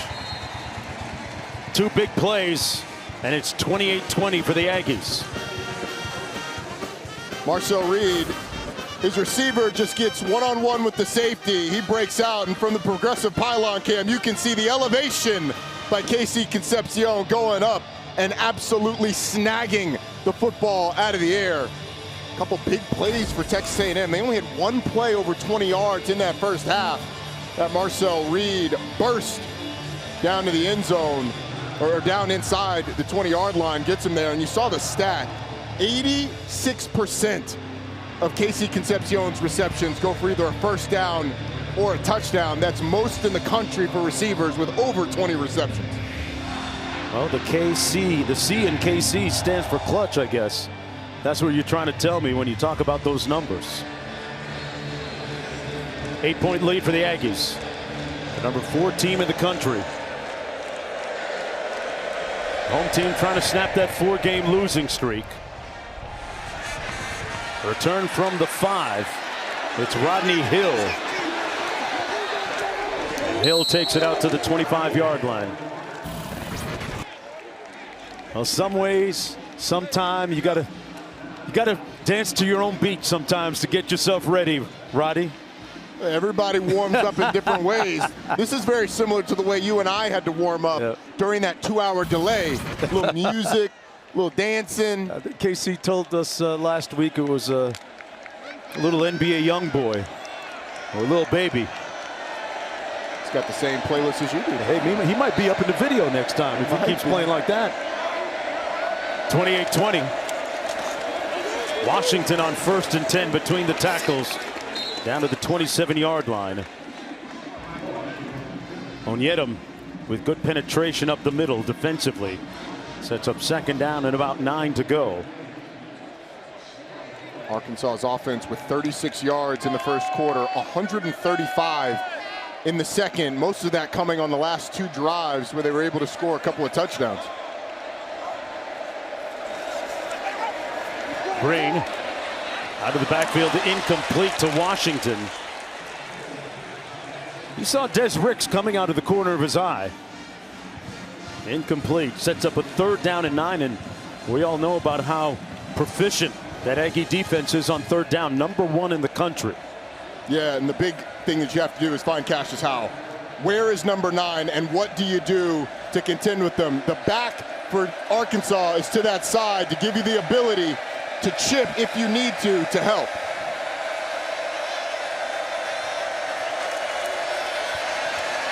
They're able to contain Howell. High throw complete, but short of the first down. Damian Sanford made the stop on Mike Washington. Gain of about 2 on the play, so a quick 3 and out for the Razorbacks to start the 3rd quarter. Devin Bale comes in to punt. Texas A&M dropped into his zone. It was really good protection by that Arkansas front. They need to be commended for that, but the coverage downfield was too much for Taylon Green to be able to find a receiver, and A&M continues to be excellent on these 3rd and longs. Concepcion does have a punt return for a touchdown this year of 80 yards. Bale with the punt. Boy, hesitated. Looked like he was pondering, thinking of taking off. Concepcion with the fair catch back at the 16-yard line. Nonetheless, a 55-yard boot by Bale. Hit him with the hezzy. Little catches. You got Moss Sunday, 10 a.m. Eastern. And yeah, remember, it was Dak that kind of popularized that hip warm-up quarterback swivel thing, right, Roddy? He was the first one that was caught, and that's a good list to be on with Dak Prescott and Johnny Manziel for Taylon Green. Hips look a little tight there for Taylon. Got to keep him loose. Reed, meanwhile, is hit on his last 7 passes in a row. Make that 8 underneath to number 2, Terry Bussey, all the way out to the 40-yard line. Talk about Taylon Green bringing some pretty good company. Saw the graphic a moment ago. 5 straight games with 200 passing yards and 50 rushing yards. With Dak Prescott and Johnny Football played down in College Station, the team on the field right now. Owens and Morrow in the backfield. They're going to hand it off to Morrow. spins back and brought down after a gain of about 6 by Larry Worth. Colin Klein, the offensive coordinator for Texas A&M, is really high on Jamarian Morrow. Felt really strongly that they needed to get him the ball more. Scored a touchdown last week through the air on a little running back corner out of the backfield.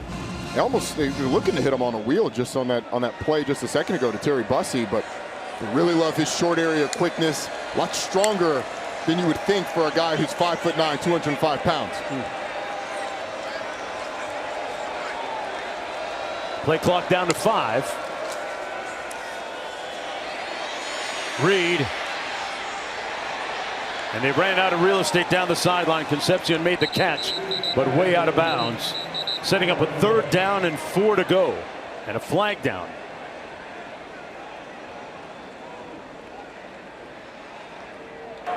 Personal foul, roughing the passer. Defense number 10. 15-yard penalties from the previous spot and includes an automatic 1st down. Wow, roughing the passer. On Xavier Sorey. Ball's gone for Marcel Reed. Takes an extra step. There's not much there, but I mean, in this day and age, you take a little bit of an extra step and push the quarterback. It's going to be called roughing the passer. So I don't love it, Mark, but I can hear the enthusiasm in your voice. We're soft now, but it's called soft, and so it's going to be, you know, it's going to be what it is. By the letter of the law, probably excessive. So sure, roughing the passer. Hey, at least they didn't upgrade it to a misdemeanor. Right? Yeah, exactly. Reed flagrant too. High for Concepcion, who took some smoke on the other end of that from Miguel Mitchell. It's a good job. Speaking of calls now, I mean, Marcel Reed throws what we call a hospital ball, which is one that used to get you sent to the hospital, and Miguel Mitchell actually does a good job of pulling up. Yeah. I mean, he could have absolutely unloaded on the receiver, but having had targeting in effect for as many years as we have, it's trained these defenders to not take those shots when you have the opportunity. That was Reed's first miss in the last 9 attempts. He's going to hand it off to Morrow. Pardon me, E.J. Smith, the son of Emmitt Smith.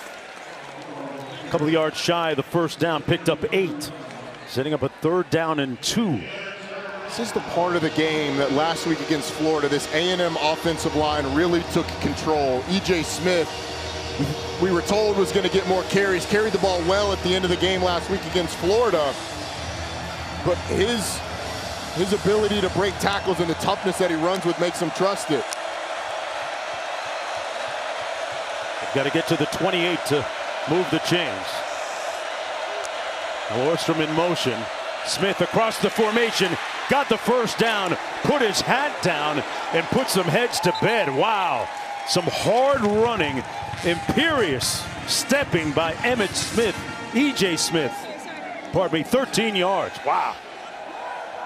Trey Zune, the left tackle, gets a tremendous block coming around, and E.J. Smith is going to follow it and just hit it on the hole that opens up. I mean, Trey Zune is able to find the little bit of space, get through there. It's actually a really good job by the right side of that offensive line to create the hole. Reed hands it off again. Smith again down inside the 15 to the 14. Cameron Ball with a 3-yard gain on the play. E.J. Smith, the transfer from Stanford University. Older, experienced grad transfer. It just gives them depth. And with Le'Veon Moss out, we knew we were going to see Owens, Daniels, Morrow, and Smith. They got a whole stable of running backs that they can just roll in, but none of those backs in the game right now. They go empty.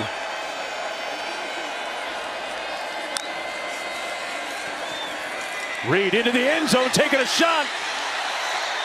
Incomplete, batted away by Julian Neal, intended for Concepcion. Q? Arkansas D-line, hands on hips. They are gassed right now. Cam Ball, an interior defensive tackle, had to come out of the game. You see him huffing and puffing, going up against this Texas A&M offensive line, Roddy. which is one of the best in the country. That's their identity, these big guys up front. And Ian Jeffrard, 380 pounds. Cameron Ball, 325, playing a ton of snaps right now. Caleb James, 99, and defensive tackle, 275 pounds. Owens motions out of the backfield. Middle screen. And stopped up short of the first down. Concepcion made the catch. So the Razorback defense holds, courtesy of Stephen Dix Jr., who made the tackle. That was the 8th play of the drive. As Q mentioned, the fact that they were a little bit gassed down there in the field. They've been on the field a lot here in this third quarter. They have. They've been on the field a lot the whole game, as Arkansas has had a tough time getting off the field. But now it sets up a field goal attempt for Randy Bond, who's had his struggles this year. Missed one a week ago against Florida.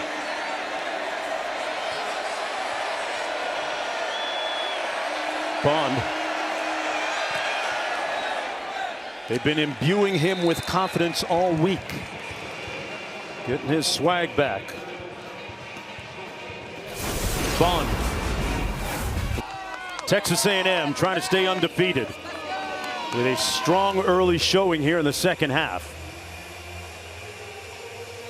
Scored a field goal and a touchdown in the first 7+ minutes of this third quarter.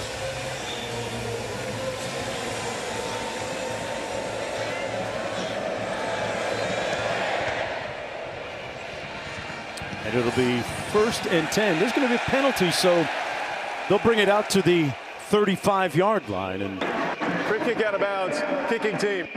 The ball will be placed at the 35-yard line. First down, Arkansas. Hey, Roddy, you know, I usually do promos. This is F1. This is you. You handle this. It'll be my pleasure. Go ahead. The next stop on the F1 schedule is the U.S. Grand Prix at the Circuit of the Americas in Austin, Texas. Sunday, 3 Eastern on ABC, ESPN Deportes, and the all-new ESPN app. Our pre-race coverage begins at 1:30 Eastern. Max Verstappen on pole. And speaking of speed, if you had a race of all the quarterbacks in the league, or excuse me, in the country, Taylor Green would be on the podium. 3rd fastest quarterback in the country. 21.4 is moving. They got to move out of trouble here. And he's brought down at the 37-yard line. Picked up a couple of yards on the run. Onyedem making the tackle from behind. 2nd down and 8 coming up. Texas A&M on the first 2 drives has done a much better job of containing Taylor Green, but it's a task that you have to do on a down-in, down-out basis. You're Arkansas. You've had your opportunities, and you've created big plays in the run game over the course of this contest.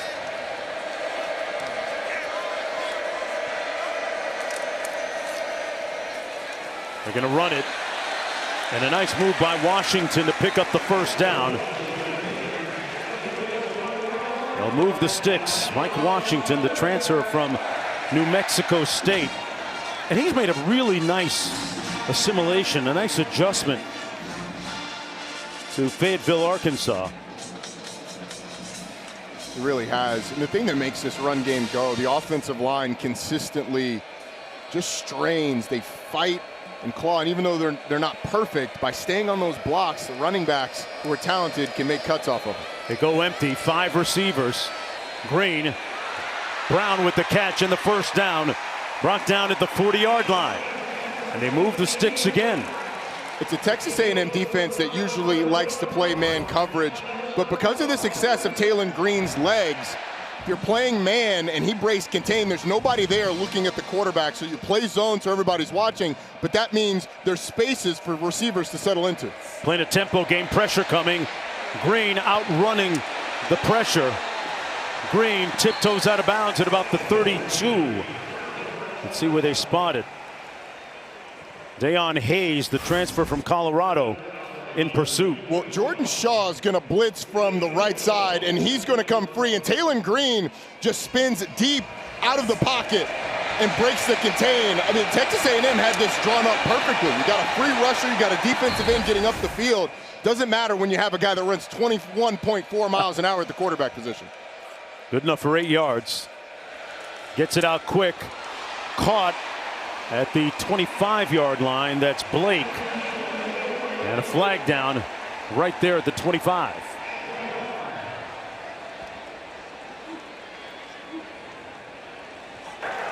Personal foul, face mask, defense number 2. Oh, wow. Half the distance added to the end of the run and includes an automatic first down. And it tags home more yardage on this play.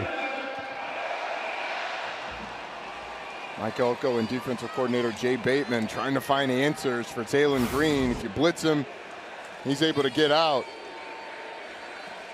Gonna get the face mask like on the defensive line, right up in the face of the guard. In the red zone at the 13-yard line. Backs in the offset eye. They give it to the big fellow Russell. Puts his hat down and makes it all the way down to the 1-yard line. An 11-yard gain, 1st and goal, Razorbacks. Whoever's in charge of the fireworks is a little quick there. They shot off the fireworks thinking he got in the end zone, but the big back who was lined up at the fullback position gets the inside handoff and gets down inside the 5. Now I think you're just going big, playing big on big football, try and get this one in the end zone. Lassiter, the lead back. Russell, the deep back, and they punch it in the end zone. Green doing it himself. Razorback score.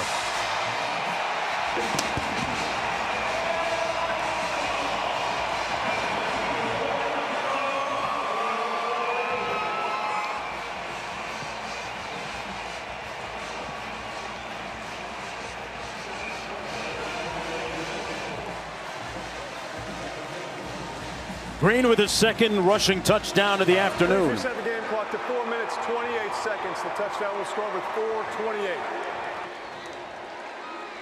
And another meeting perhaps with that championship belt, even though they trail by 5.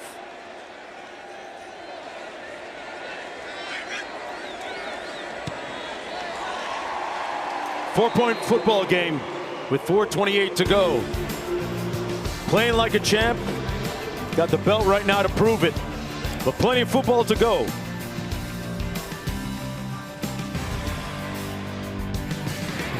Look at that. Miami goes down. Ole Miss on the road at Georgia. No shame there. UNLV losing to Boise. How about Texas Tech? Without their starting quarterback, losing to Arizona State. Can Texas A&M survive and remain as one of the undefeateds? That was tonight's playbook, brought to you by Flyhouse. Let's talk about some tight end blocking. And Nate Borkacher and Theo Mellon-Orstrom get nice blocks in the perimeter, as does Ruben Owens, the running back. Springs Casey Concepcion to get them down inside the 10. That led to a touchdown, and Borkacher getting involved again. Play action sucks in a couple of Arkansas defenders. Borkacher is able to get to the edge. Get in the end zone on an easy pitch and catch. This A&M offense has scored on 5 of its 6 drives today. Each team with only 1 punt, interestingly enough. Nice run in traffic by Ruben Owens II, who last week in their win against Florida ran for 51 yards. Are you surprised that they're running the ball this well without Le'Veon Moss? No, this offensive line is the strength of the team. And Ruben Owens, who was hurt last season, coming off of a foot injury, wasn't himself until a few weeks into the season, and Mike Elko said that he started to look really good as of late. He's got a deep and talented running back room.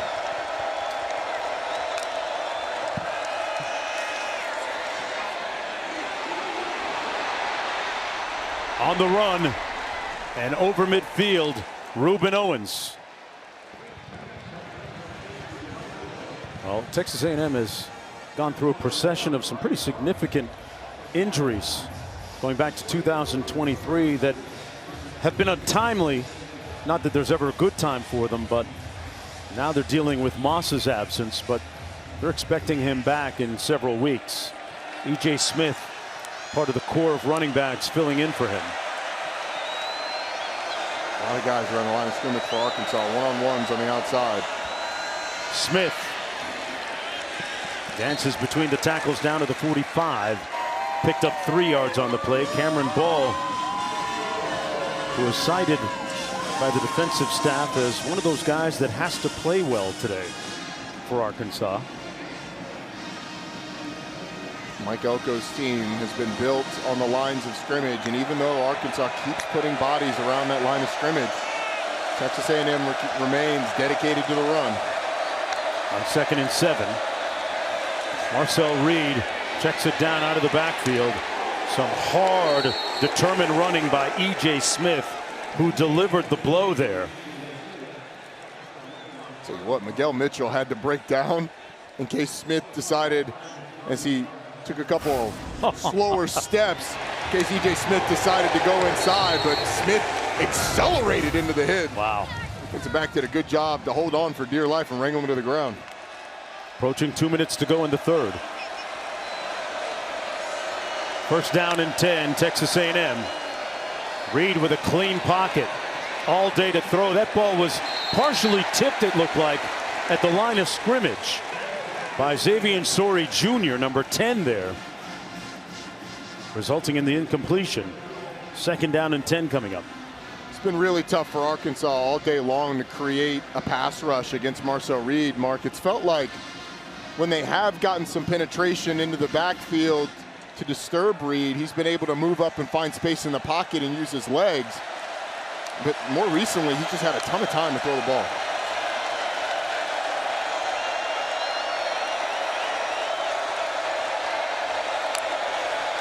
Craver in motion. Smith on the ground. Great jump cut. Boy, you talk about lateral quickness there and mobility. I think Cameron Ball's ankles are in E.J. Smith's trophy case right now. Look at this. I mean, it's coming right at you. E.J. Smith sees that there's a little bit of hole to the backside, and it's not the first, it's the second. The second of the jump cuts that sends the 320-pound Cameron wrecking Ball absolutely flying. 8-yard gain, setting up a 3rd down. A long 2 to go. Reed gets it out quick. Concepcion with a 1st down reception just inside the 25-yard line. Marcel Reed moving this offense down the field with metronomic precision right now, late in the 3rd quarter. Casey Concepcion went like he was going to block for a bubble screen and then just disengaged from the defender. Jaheim Singletary went inside. Marcel Reed delivered an accurate football. And once again, we're talking about Arkansas's defense needing to come up with a stop inside the 20-yard line. After the 11-yard gain. It's Smith breaking a couple tackles. Smith, touchdown Aggies. But there's a flag down on the play. Several of them, in fact.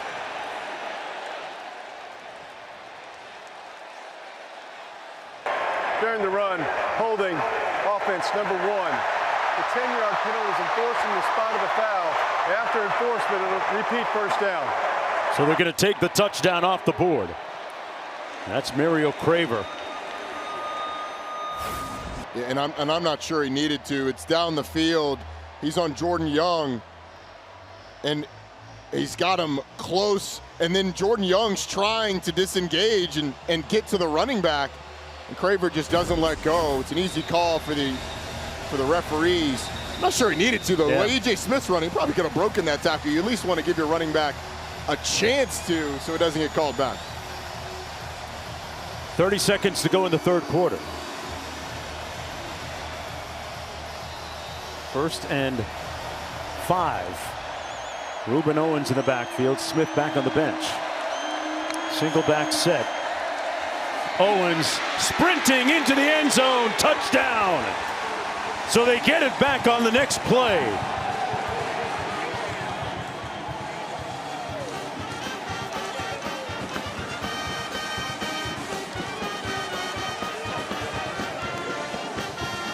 What a 3rd quarter for Texas A&M. Yeah, and Xavier Sori, who's going to be right here, he's going to actually see the quarterback fake it, and he's going to jump out of the hole that Ruben Owens is going to run into. He's going that way. He's responsible for the quarterback, goes back outside, and it's a wide open lane for Ruben Owens. 2nd rushing touchdown of the season for Owens. Makes it an 11-point game. This is a prolific Texas A&M offense.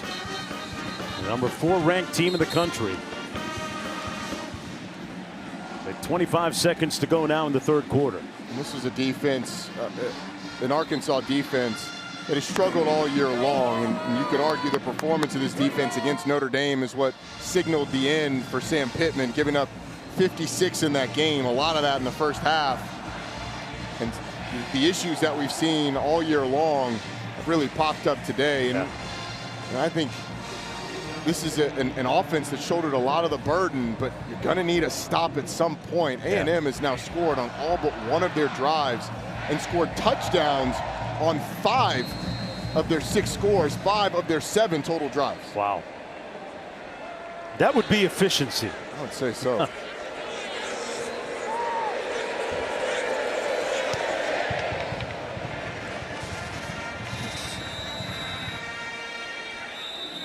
So Arkansas will have it 1st and 10 from their own 25-yard line. Let's not forget, though, Mark, Arkansas was down 2 scores last week to Tennessee in the 4th quarter. We're able to come back and bring that within 1 score, and we're a defensive stop away from getting the ball back to their offense. This is a team that is not going to quit, or has not shown the willingness to quit this year. They have continued to fight, and they've kind of had this A&M defense's number. They only had 1 punt on the day. Mike Washington Jr. in the backfield beside Taylor Green. This is his carry. Put his hat down and picked up about 4 yards on the play. And one thing that's good news for Arkansas, Roddy, we talked about it in our meetings a little bit earlier. Ball security has not been an issue. No, it has not today. They've lost the turnover margin. They've lost the turnover margins in each of their last 4 games. Turnovers have not been a problem. Green, incomplete near midfield for C.J. Brown. Julio Humphrey in on the coverage, and that's going to do it for. Give ourselves a chance. Thank you, Coach. Yep. Well, here we go. Razorbacks with a football from the 29. Green out of the shotgun.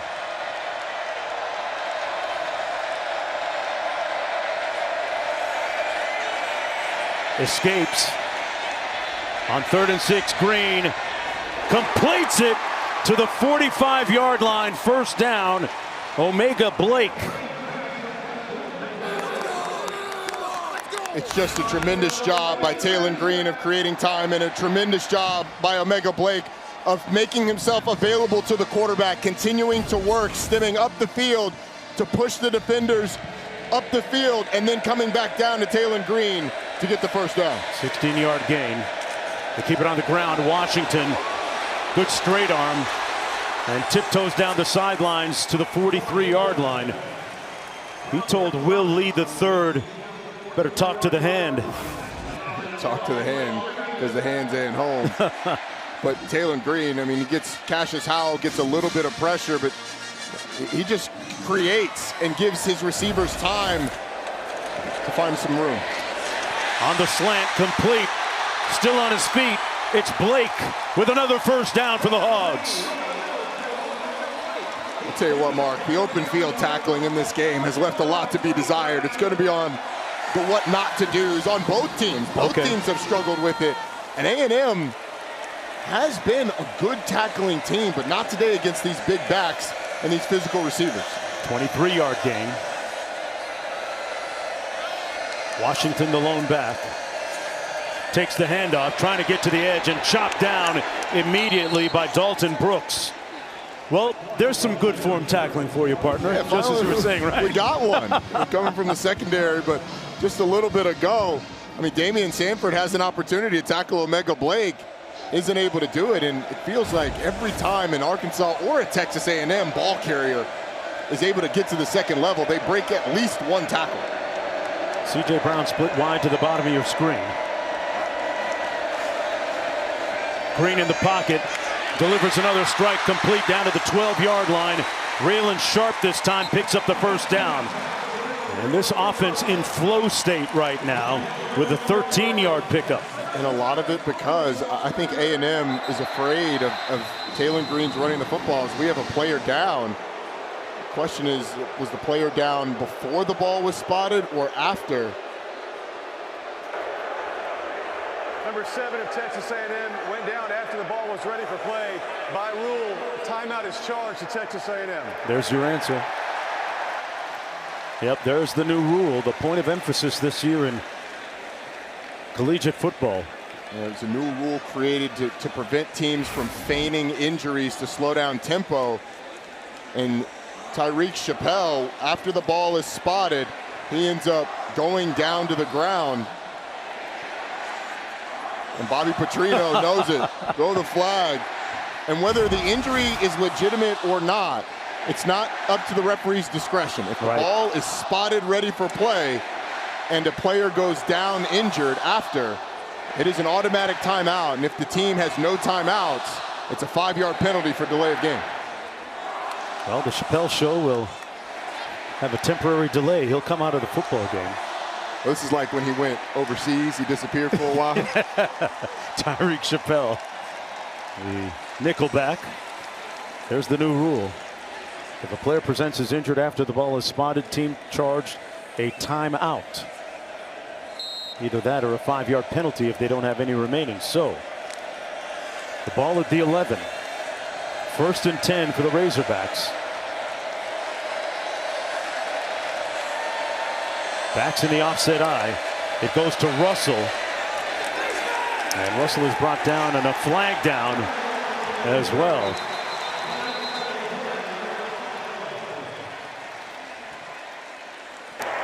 Personal foul, face mask, defense number 17. The penalty is added to the end of the run, half the distance to goal, and an automatic first down.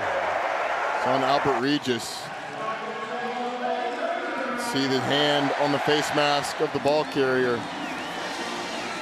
The big defensive tackle has done a nice job the last 2 weeks, just reaching out, trying to make a play, but unfortunately grabs what he can from Braylon Russell, and it happened to be the face mask. Yeah. 1st and goal from the 4. In a season of near misses for the Razorbacks. Still very much in this, still very close.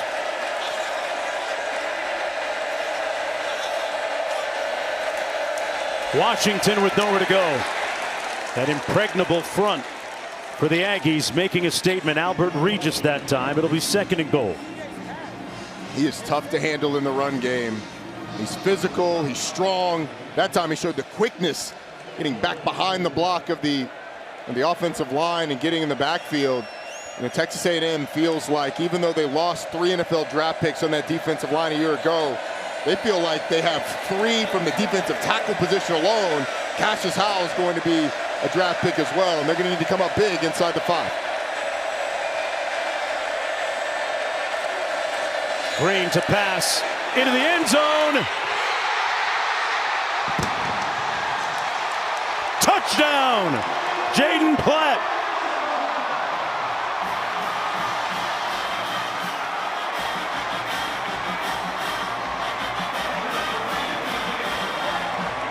What a throw by Taylon Green.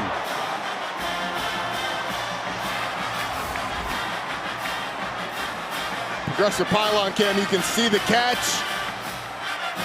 Looks like from that angle, he completes the act when he hits the ground, retains firm control. Let's see. Yep, that looks like firm control, completes the catch through contact with the ground, and now Arkansas is going to go for 2. Right call here. They got to hurry up. They're not going to get it off in time because the play clock got down to 0. I think they're going to reset the play clock. Okay. They did. Taylon Green actually looked like he was trying to call a timeout, and the referee said, "Nope, we're gonna reset it." Let's go for Dos. Brought to you by Dos Equis. Washington on the fake, and Jones punches it in.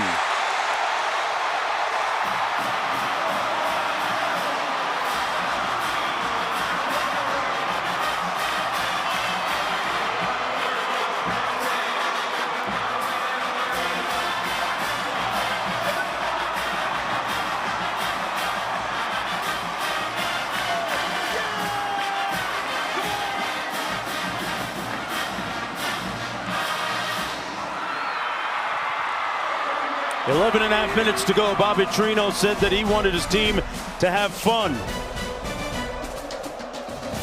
today. And you mentioned earlier, Mark, he gave this stadium confidence. That's what a great quarterback does for you. You saw the smile, him having fun. Bobby Petrino says that's when he's at his best. What he needs now, what Taylon Green and Bobby Petrino need now, is the defense to take advantage of the energy in this stadium coming from the crowd. Because of the delay, this has turned into an SEC environment at night, and those are just built different.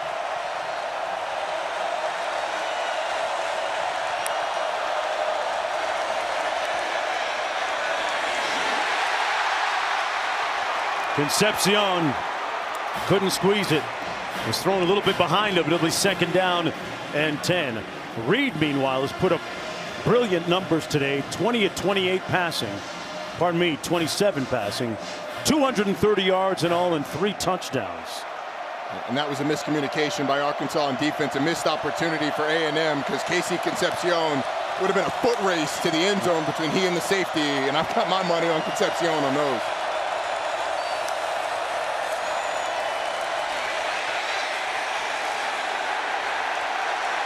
Three-yard gain by Owens.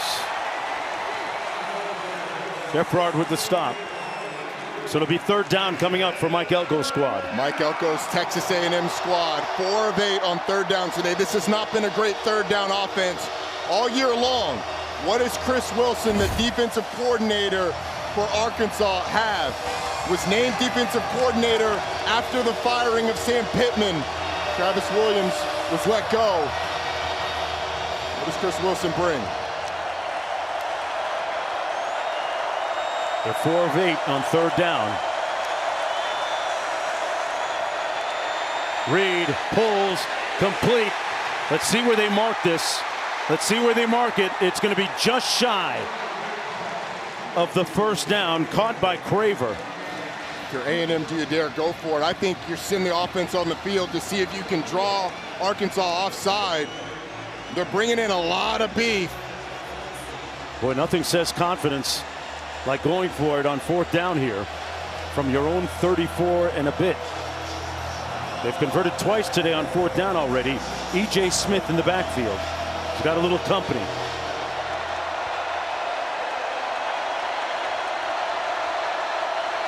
Smith got hit early, and then on a second surge, enduring, picked up the 1st down. He took contact early. Might have been friendly fire from Riley. Well, Justice Boone jacks up Michael Riley into the backfield, and it forces E.J. Smith to have to bounce off of that. Lost his helmet by rule. He must step out Yeah, of the game. Riley got blown up. Please reset the play clock to 40 seconds. It will start on the ready for play. I mean, Justice Boone almost put Michael Riley in the stat sheet as a tackle. But the balance of E.J. Smith and the inability for Arkansas to get anybody else around the football, Texas A&M converts. What a call by Mike Elko going for it on 4th down in that situation. And these defense has been on its heels, so I like the call to go for it. That Razorback defense has spent a lot of time on the field. Reed going through his progression, incomplete for Craver. It'll be 2nd and 10. Marcel Reed saw a free blitzer steaming through the hole late, but he started to fade a little bit. He actually had more time in the pocket than I think he anticipated. But this is what this Arkansas defense hasn't been able to get in these games where they've lost by 1 score. 3 games they've lost by 1 score. The defensive stop is what they've needed. Offense has also had turnover issues at the end of games.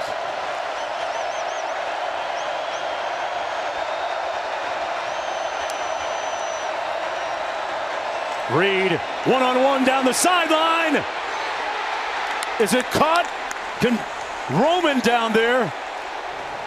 And they're going to rule it a catch. Kanai Walker there defending, but what a grab by Ashton Bethel-Roman. Ashton Bethel-Roman, one-on-one. We talked about it earlier. A&M has to test these corners. What a throw by Marcel Reed.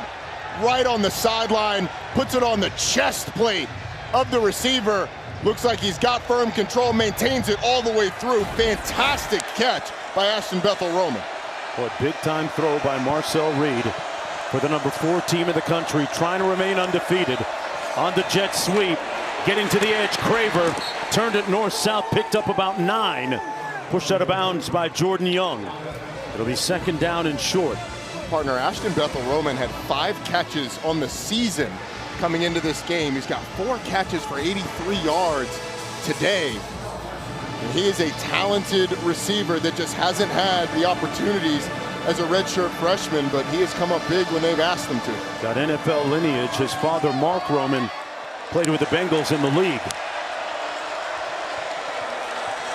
Yeah, Bethel-Roman, one-on-one again to the top. Reed keeps it. Trying to get to the corner. Brought down out of bounds at the 19-yard line by Steven Dix Jr. He's the guy with the communications helmet.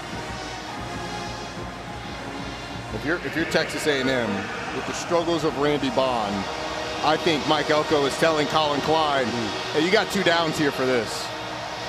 You want to run it, go ahead, because if you don't get it, we'll send the beef in again and try and run it again. 3rd and 2.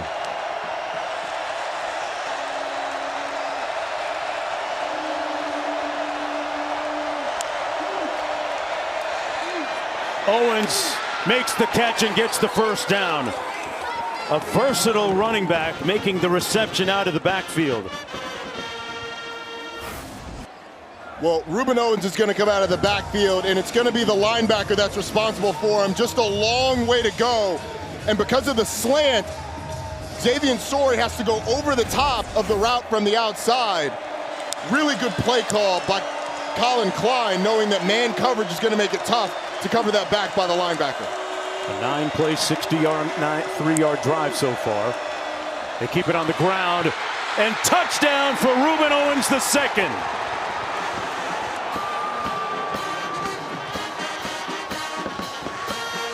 That is a soul-sucking touchdown for the opposition. The second rushing touchdown of the day for Reuben Owens II. That drive, partner, reminiscent of the one they had late in the game last week against the Gators. Sitting when they needed it. You get the 4th down conversion, and these long drives have really worn on this Arkansas defense. They look tired at the end.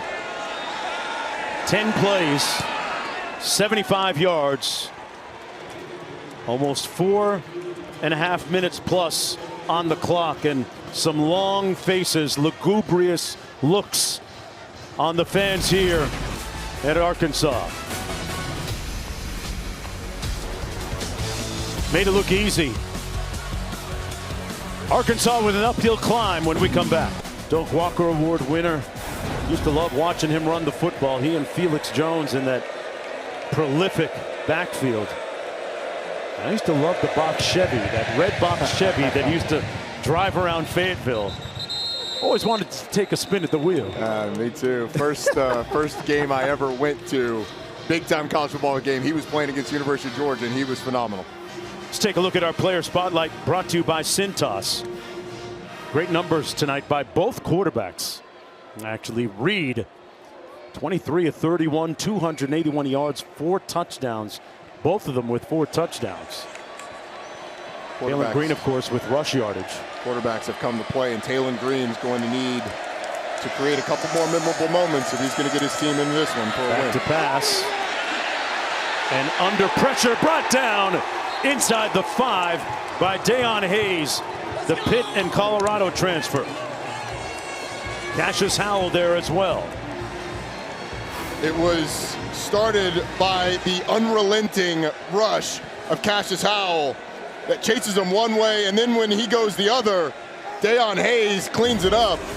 If you could have a hockey assist on a sack, Cassius Howell would have gotten that one because he created it and Deion Hayes finished it. I like that. Second sack today for their defense. Green taking the snap out of his own end zone right now.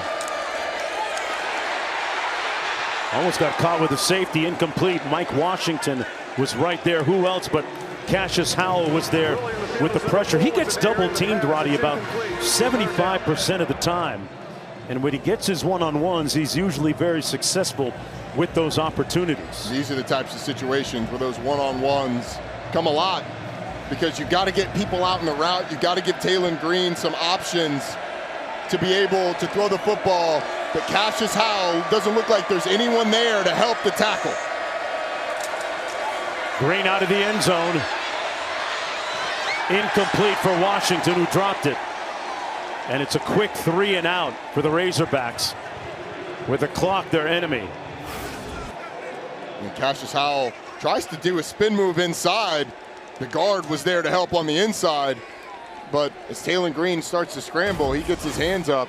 And had he not taken the sack, this is a situation down double digits late in the game where you'd go for it in this situation if it was like 4th and even 10, but because of the big sack and getting nothing else on the next 2 plays, 4th and 30, you can't go for it. Devin Bale punting from the back of his own end zone, a high spiral to Concepcion, who has a punt return for a touchdown this year. Won't try it this time. Fair catch. They're going to spot it at the 43. 1st and 10 from there. Aggies on the cusp of remaining undefeated.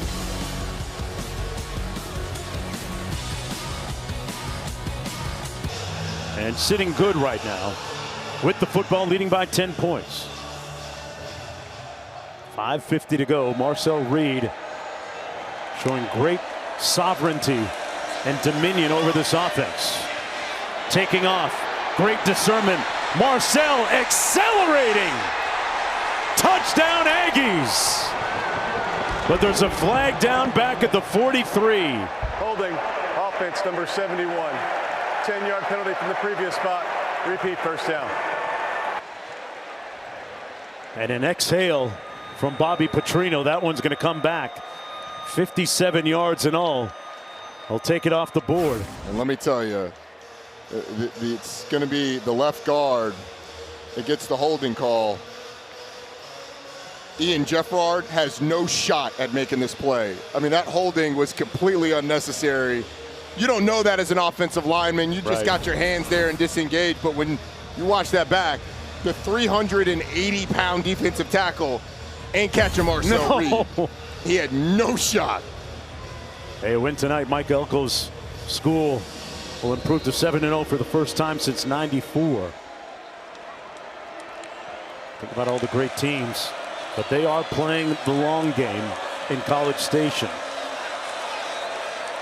They remember some of the recent fades late in the season. Their motto this year is finish, and they finished the play defensively that time. Caleb Wooden with the tackle on Reuben Owens II. Under 5.5 minutes to go.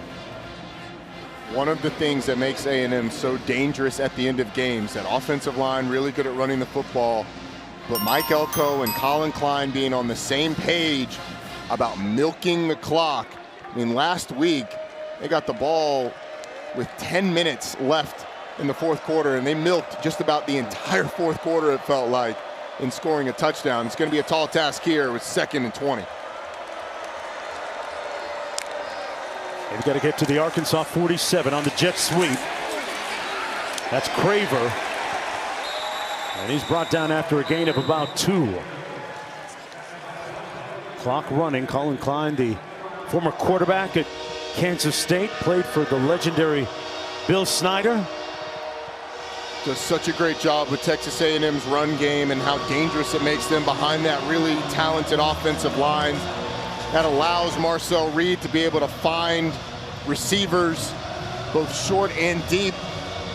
But on this 3rd and long, the thing that you're telling your quarterback, if you do indeed throw the ball, is just take care of the football and end this with a kick of some sort. E.J. Smith in the backfield on 3rd and 18. And the Aggies are going to burn one of their remaining timeouts. Timeout of the half. It's 30 seconds in length. They've got one left after this.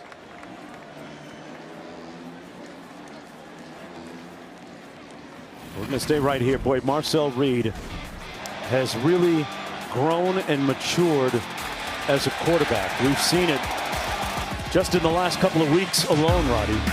He looked very poised to begin the game against Florida last week and has built on last week's success with sparkling numbers here tonight. And I think throwing the football, the thing that he's avoided in this game that it's plagued him in some others is the long stretches of incompletions, of being off.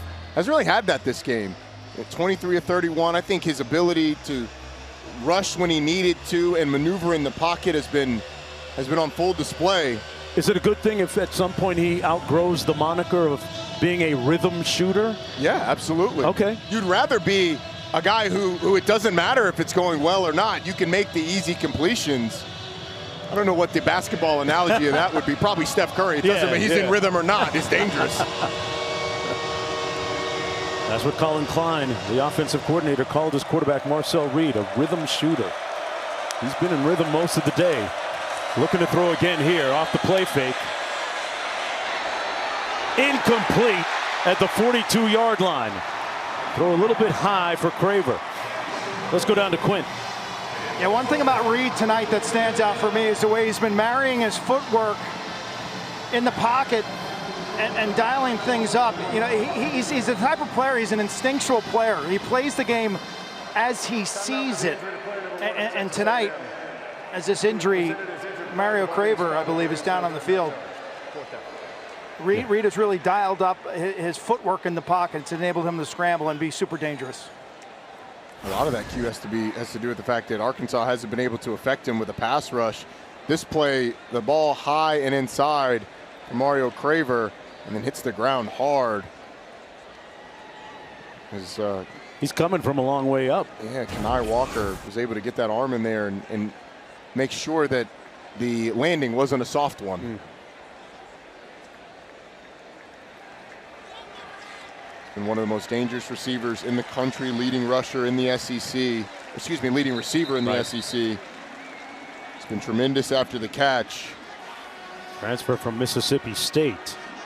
He and Concepcion both were in the portal a year ago. There's the two of them who keep each other accountable, in the words of Concepcion. Makes for some great workouts and productivity on the field. Second punt of the evening. That's right, just the second for Tyler White coming up. Cam Shanks back deep there for the Razorbacks.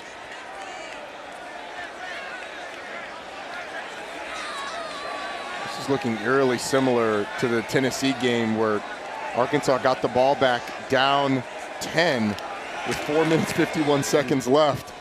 They have a little under 4 minutes when they get the ball back now. Shanks from the 15 on the return. There's a flag down behind the play at the 15-yard line. A 50-yard punt, 12 on the return. I think the reason Shanks was able to make a move was blocking the back. During the return, illegal block in the back. Return team number 21. The penalty's half the distance from the spot of the foul. It'll be first down, Arkansas. A little bit further to go with 3:51. Arkansas can't get out of their own way, but a week ago, Arkansas gets the ball, 4 minutes, 51 seconds on the clock, down 10. They were able to drive down in a minute 56 and get a touchdown. And then they just needed to stop to get the ball back to the offense. Weren't able to do it in that scenario. Eerily similar. Yeah. Remember, partner, on that last drive, they could not contain Cassius Howell, who was able to force a sack at first that was completed by Deion Hayes, and then eventually a 3-and-out. Playing like Cassius Clay right now. Oh, float like a butterfly, sting like a bee. Rumble, young man rumble. Little pressure, they get it out in time to Washington. And they beat the pressure coming out to the 13-yard line. Mike Washington with the catch and run, brought down by Ryland Kennedy. The clock their enemy right now. Arkansas with a full complement of 3 timeouts. Yeah, Arkansas is going to have to hurry. Even if you go out of bounds until the clock is under 2 minutes, it doesn't stop.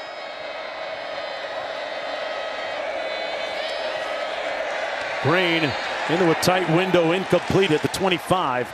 Batted away by Will Lee III, intended for Blake. So it'll be 3rd down and 4 for the Razorbacks. It's 3rd and 4. A&M has to keep Taylon Green in the pocket, but Arkansas has to find number 9, Cassius Howell, to the bottom of your screen. How do you contain the rush of number 9?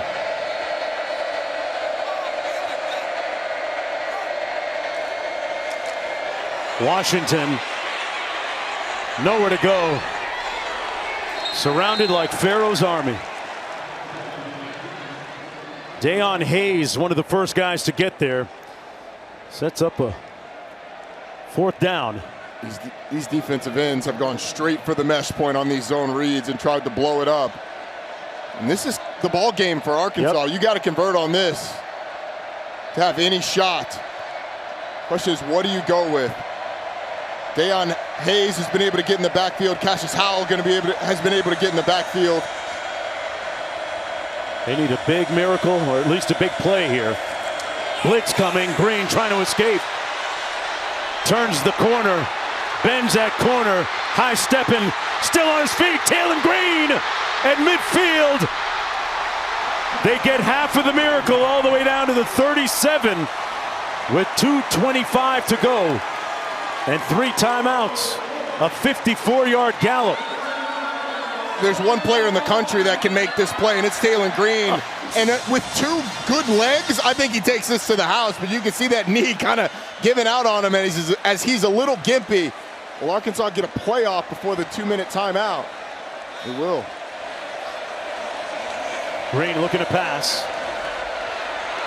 Can't take a sack, but does back at the 47. And that'll take us to the 2-minute timeout. Marco Jones making the sack along with TJ Searcy. 1:55 to go. Taylor Green with one last gasp effort perhaps remaining. We'll find out.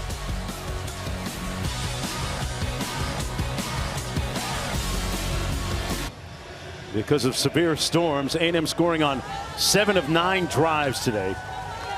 And then Arkansas, Taylor Green with big-time numbers offensively. He's taking a couple of sacks, ill-advised though, late in this game. On 2nd and 17. Underneath, complete to Jones. Jones close to the 1st down. Stops the clock with 1:47 to go. Like every time Rohan Jones catches the football, it's a big play. Came into this game averaging 32.7 yards a reception. He is quite the receiving threat from that tight end position. He's one of Coach Petrino's favorites. 18-yard pickup on the 1st down. From the 28. Blitz off the edge. And Green sacked all the way back at the 46-yard line by Dalton Brooks. I don't know that Taylor Green saw the blitz off the edge. We've seen him spin to his left over and over and over. And this time, Jay Bateman says, all right, we'll bring the nickel.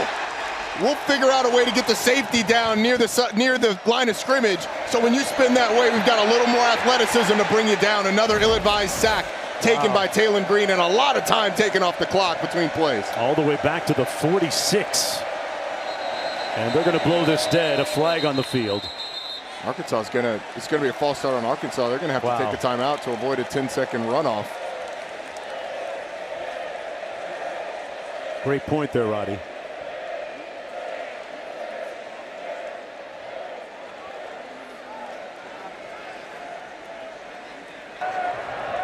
False start, offense number 51.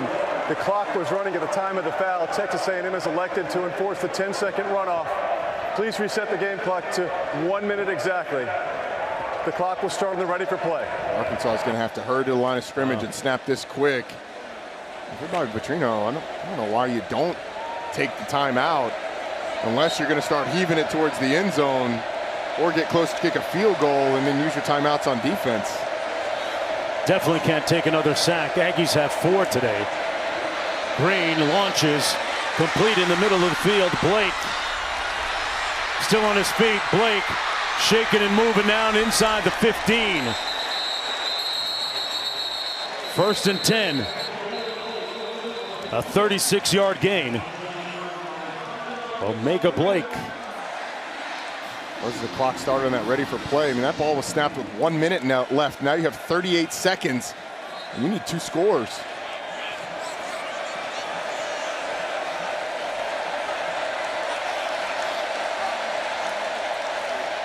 Green into the end zone.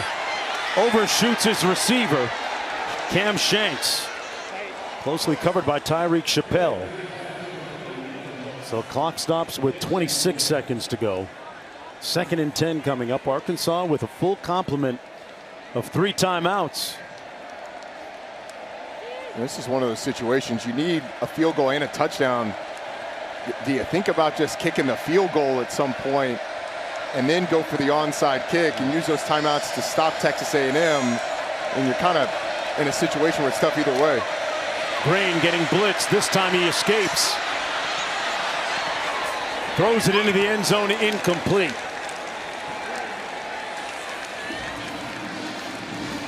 So 3rd and 10 coming up. And the way Taylon Green has been scrambling, you may only have 2 more plays in this game. 7-second plays, 9-second plays. Using a lot of clock. And no timeouts have you used. 3rd and 10, 18 seconds to play. Complete inside the 5 to about the 3-yard line. Caught by C.J. Brown.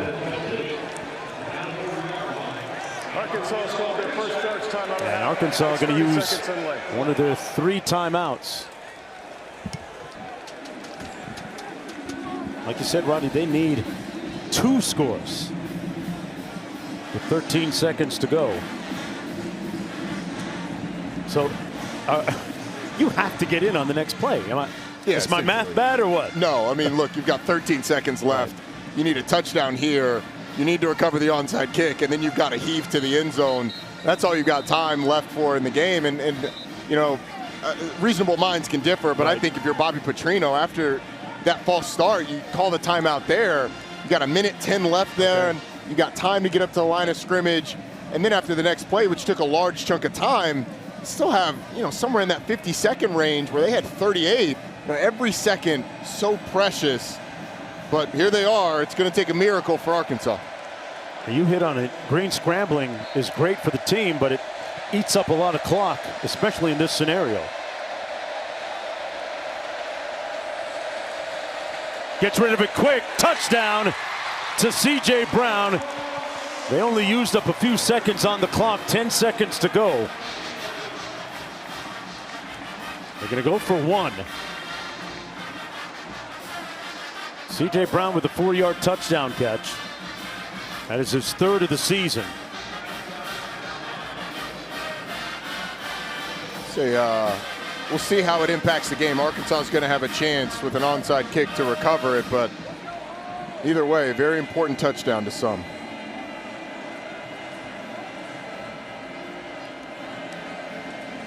Starzik with the extra point. Knocks it through, and it's a 3-point game. 10 seconds to go. Arkansas, no doubt, will attempt the onside kick. Progressive pylon cam, you see a nicely designed play. C.J. Brown goes straight towards that pylon. Taylon Green on the rollout delivers it, and now it's going to be up to the hands team of Texas A&M to put this thing away. Once again, Roddy, Arkansas scores 42 points, and it kind of underscores the theme of their season right now. They've been very close, 11 points from being 5-1. And if they're not able to get this done, they'll rue the opportunities that they've missed, particularly defensively, to get off the field. I mean, think back to that 4th down play where you've got E.J. Smith going backwards in the backfield. You're not able to bring him down. They pick up the 1st down. Can't worry about that. Got to worry about recovering the onside kick.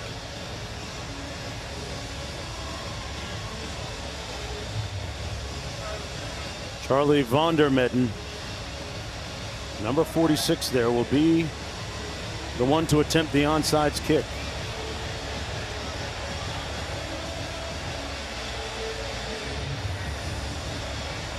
And now Texas A&M will flip their hands team.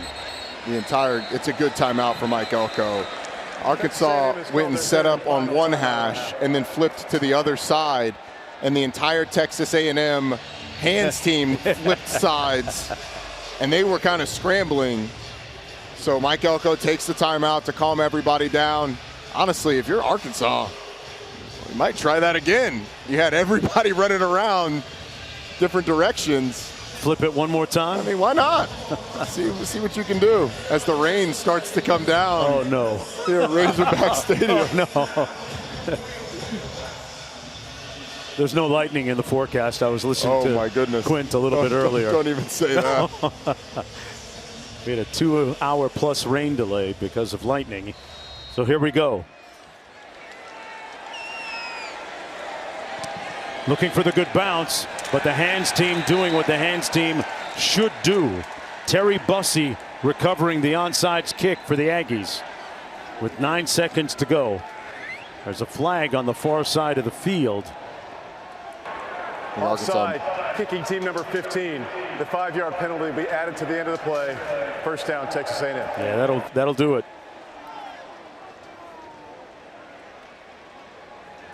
You always look to get that high carom on that second or third hit, right? You got to get it past the first line first and foremost, and that's what Arkansas wasn't able to do there. And for Texas A&M, certainly was not a pretty performance defensively. Offensively, you're going to feel great, but you now have a Texas A&M team that's won a 41-40 game. They've won a 16-10 game, and now won a 45-42 game, showing they can win in a lot of different ways. And on a weekend where we saw 5 undefeated teams lose, winning is the most important thing. 7-0 for the first time since 1994. Mike Elko, the head coach, he's not going to celebrate anytime soon. He is focused solely on the long game, in his own words. The adage this year and the credo for the Aggies is finish. Talon Green put up some numbers today, put some money on tape.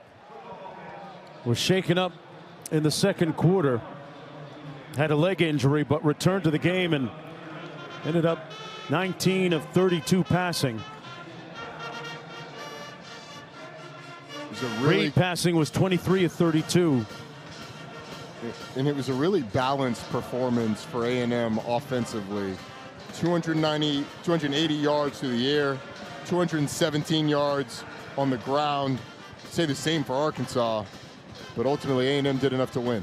Let's go to Q. Coach, congratulations. Thank you. What was the toughest part of that test? All of it. All of it. Obviously, he's a heck of a player. We picked a really bad night to play bad on defense, but our offense continued to answer the call, and Marcel Reed kind of matched them play for play, and we were able to get enough points to get the win. What did you like the best about Marcel's performance tonight? Just how poised he was. I thought he went through his progressions well. I thought he made plays with his feet, with his arm. I thought we did the things we needed to do to win on offense for sure. Thank you, Coach. Thanks.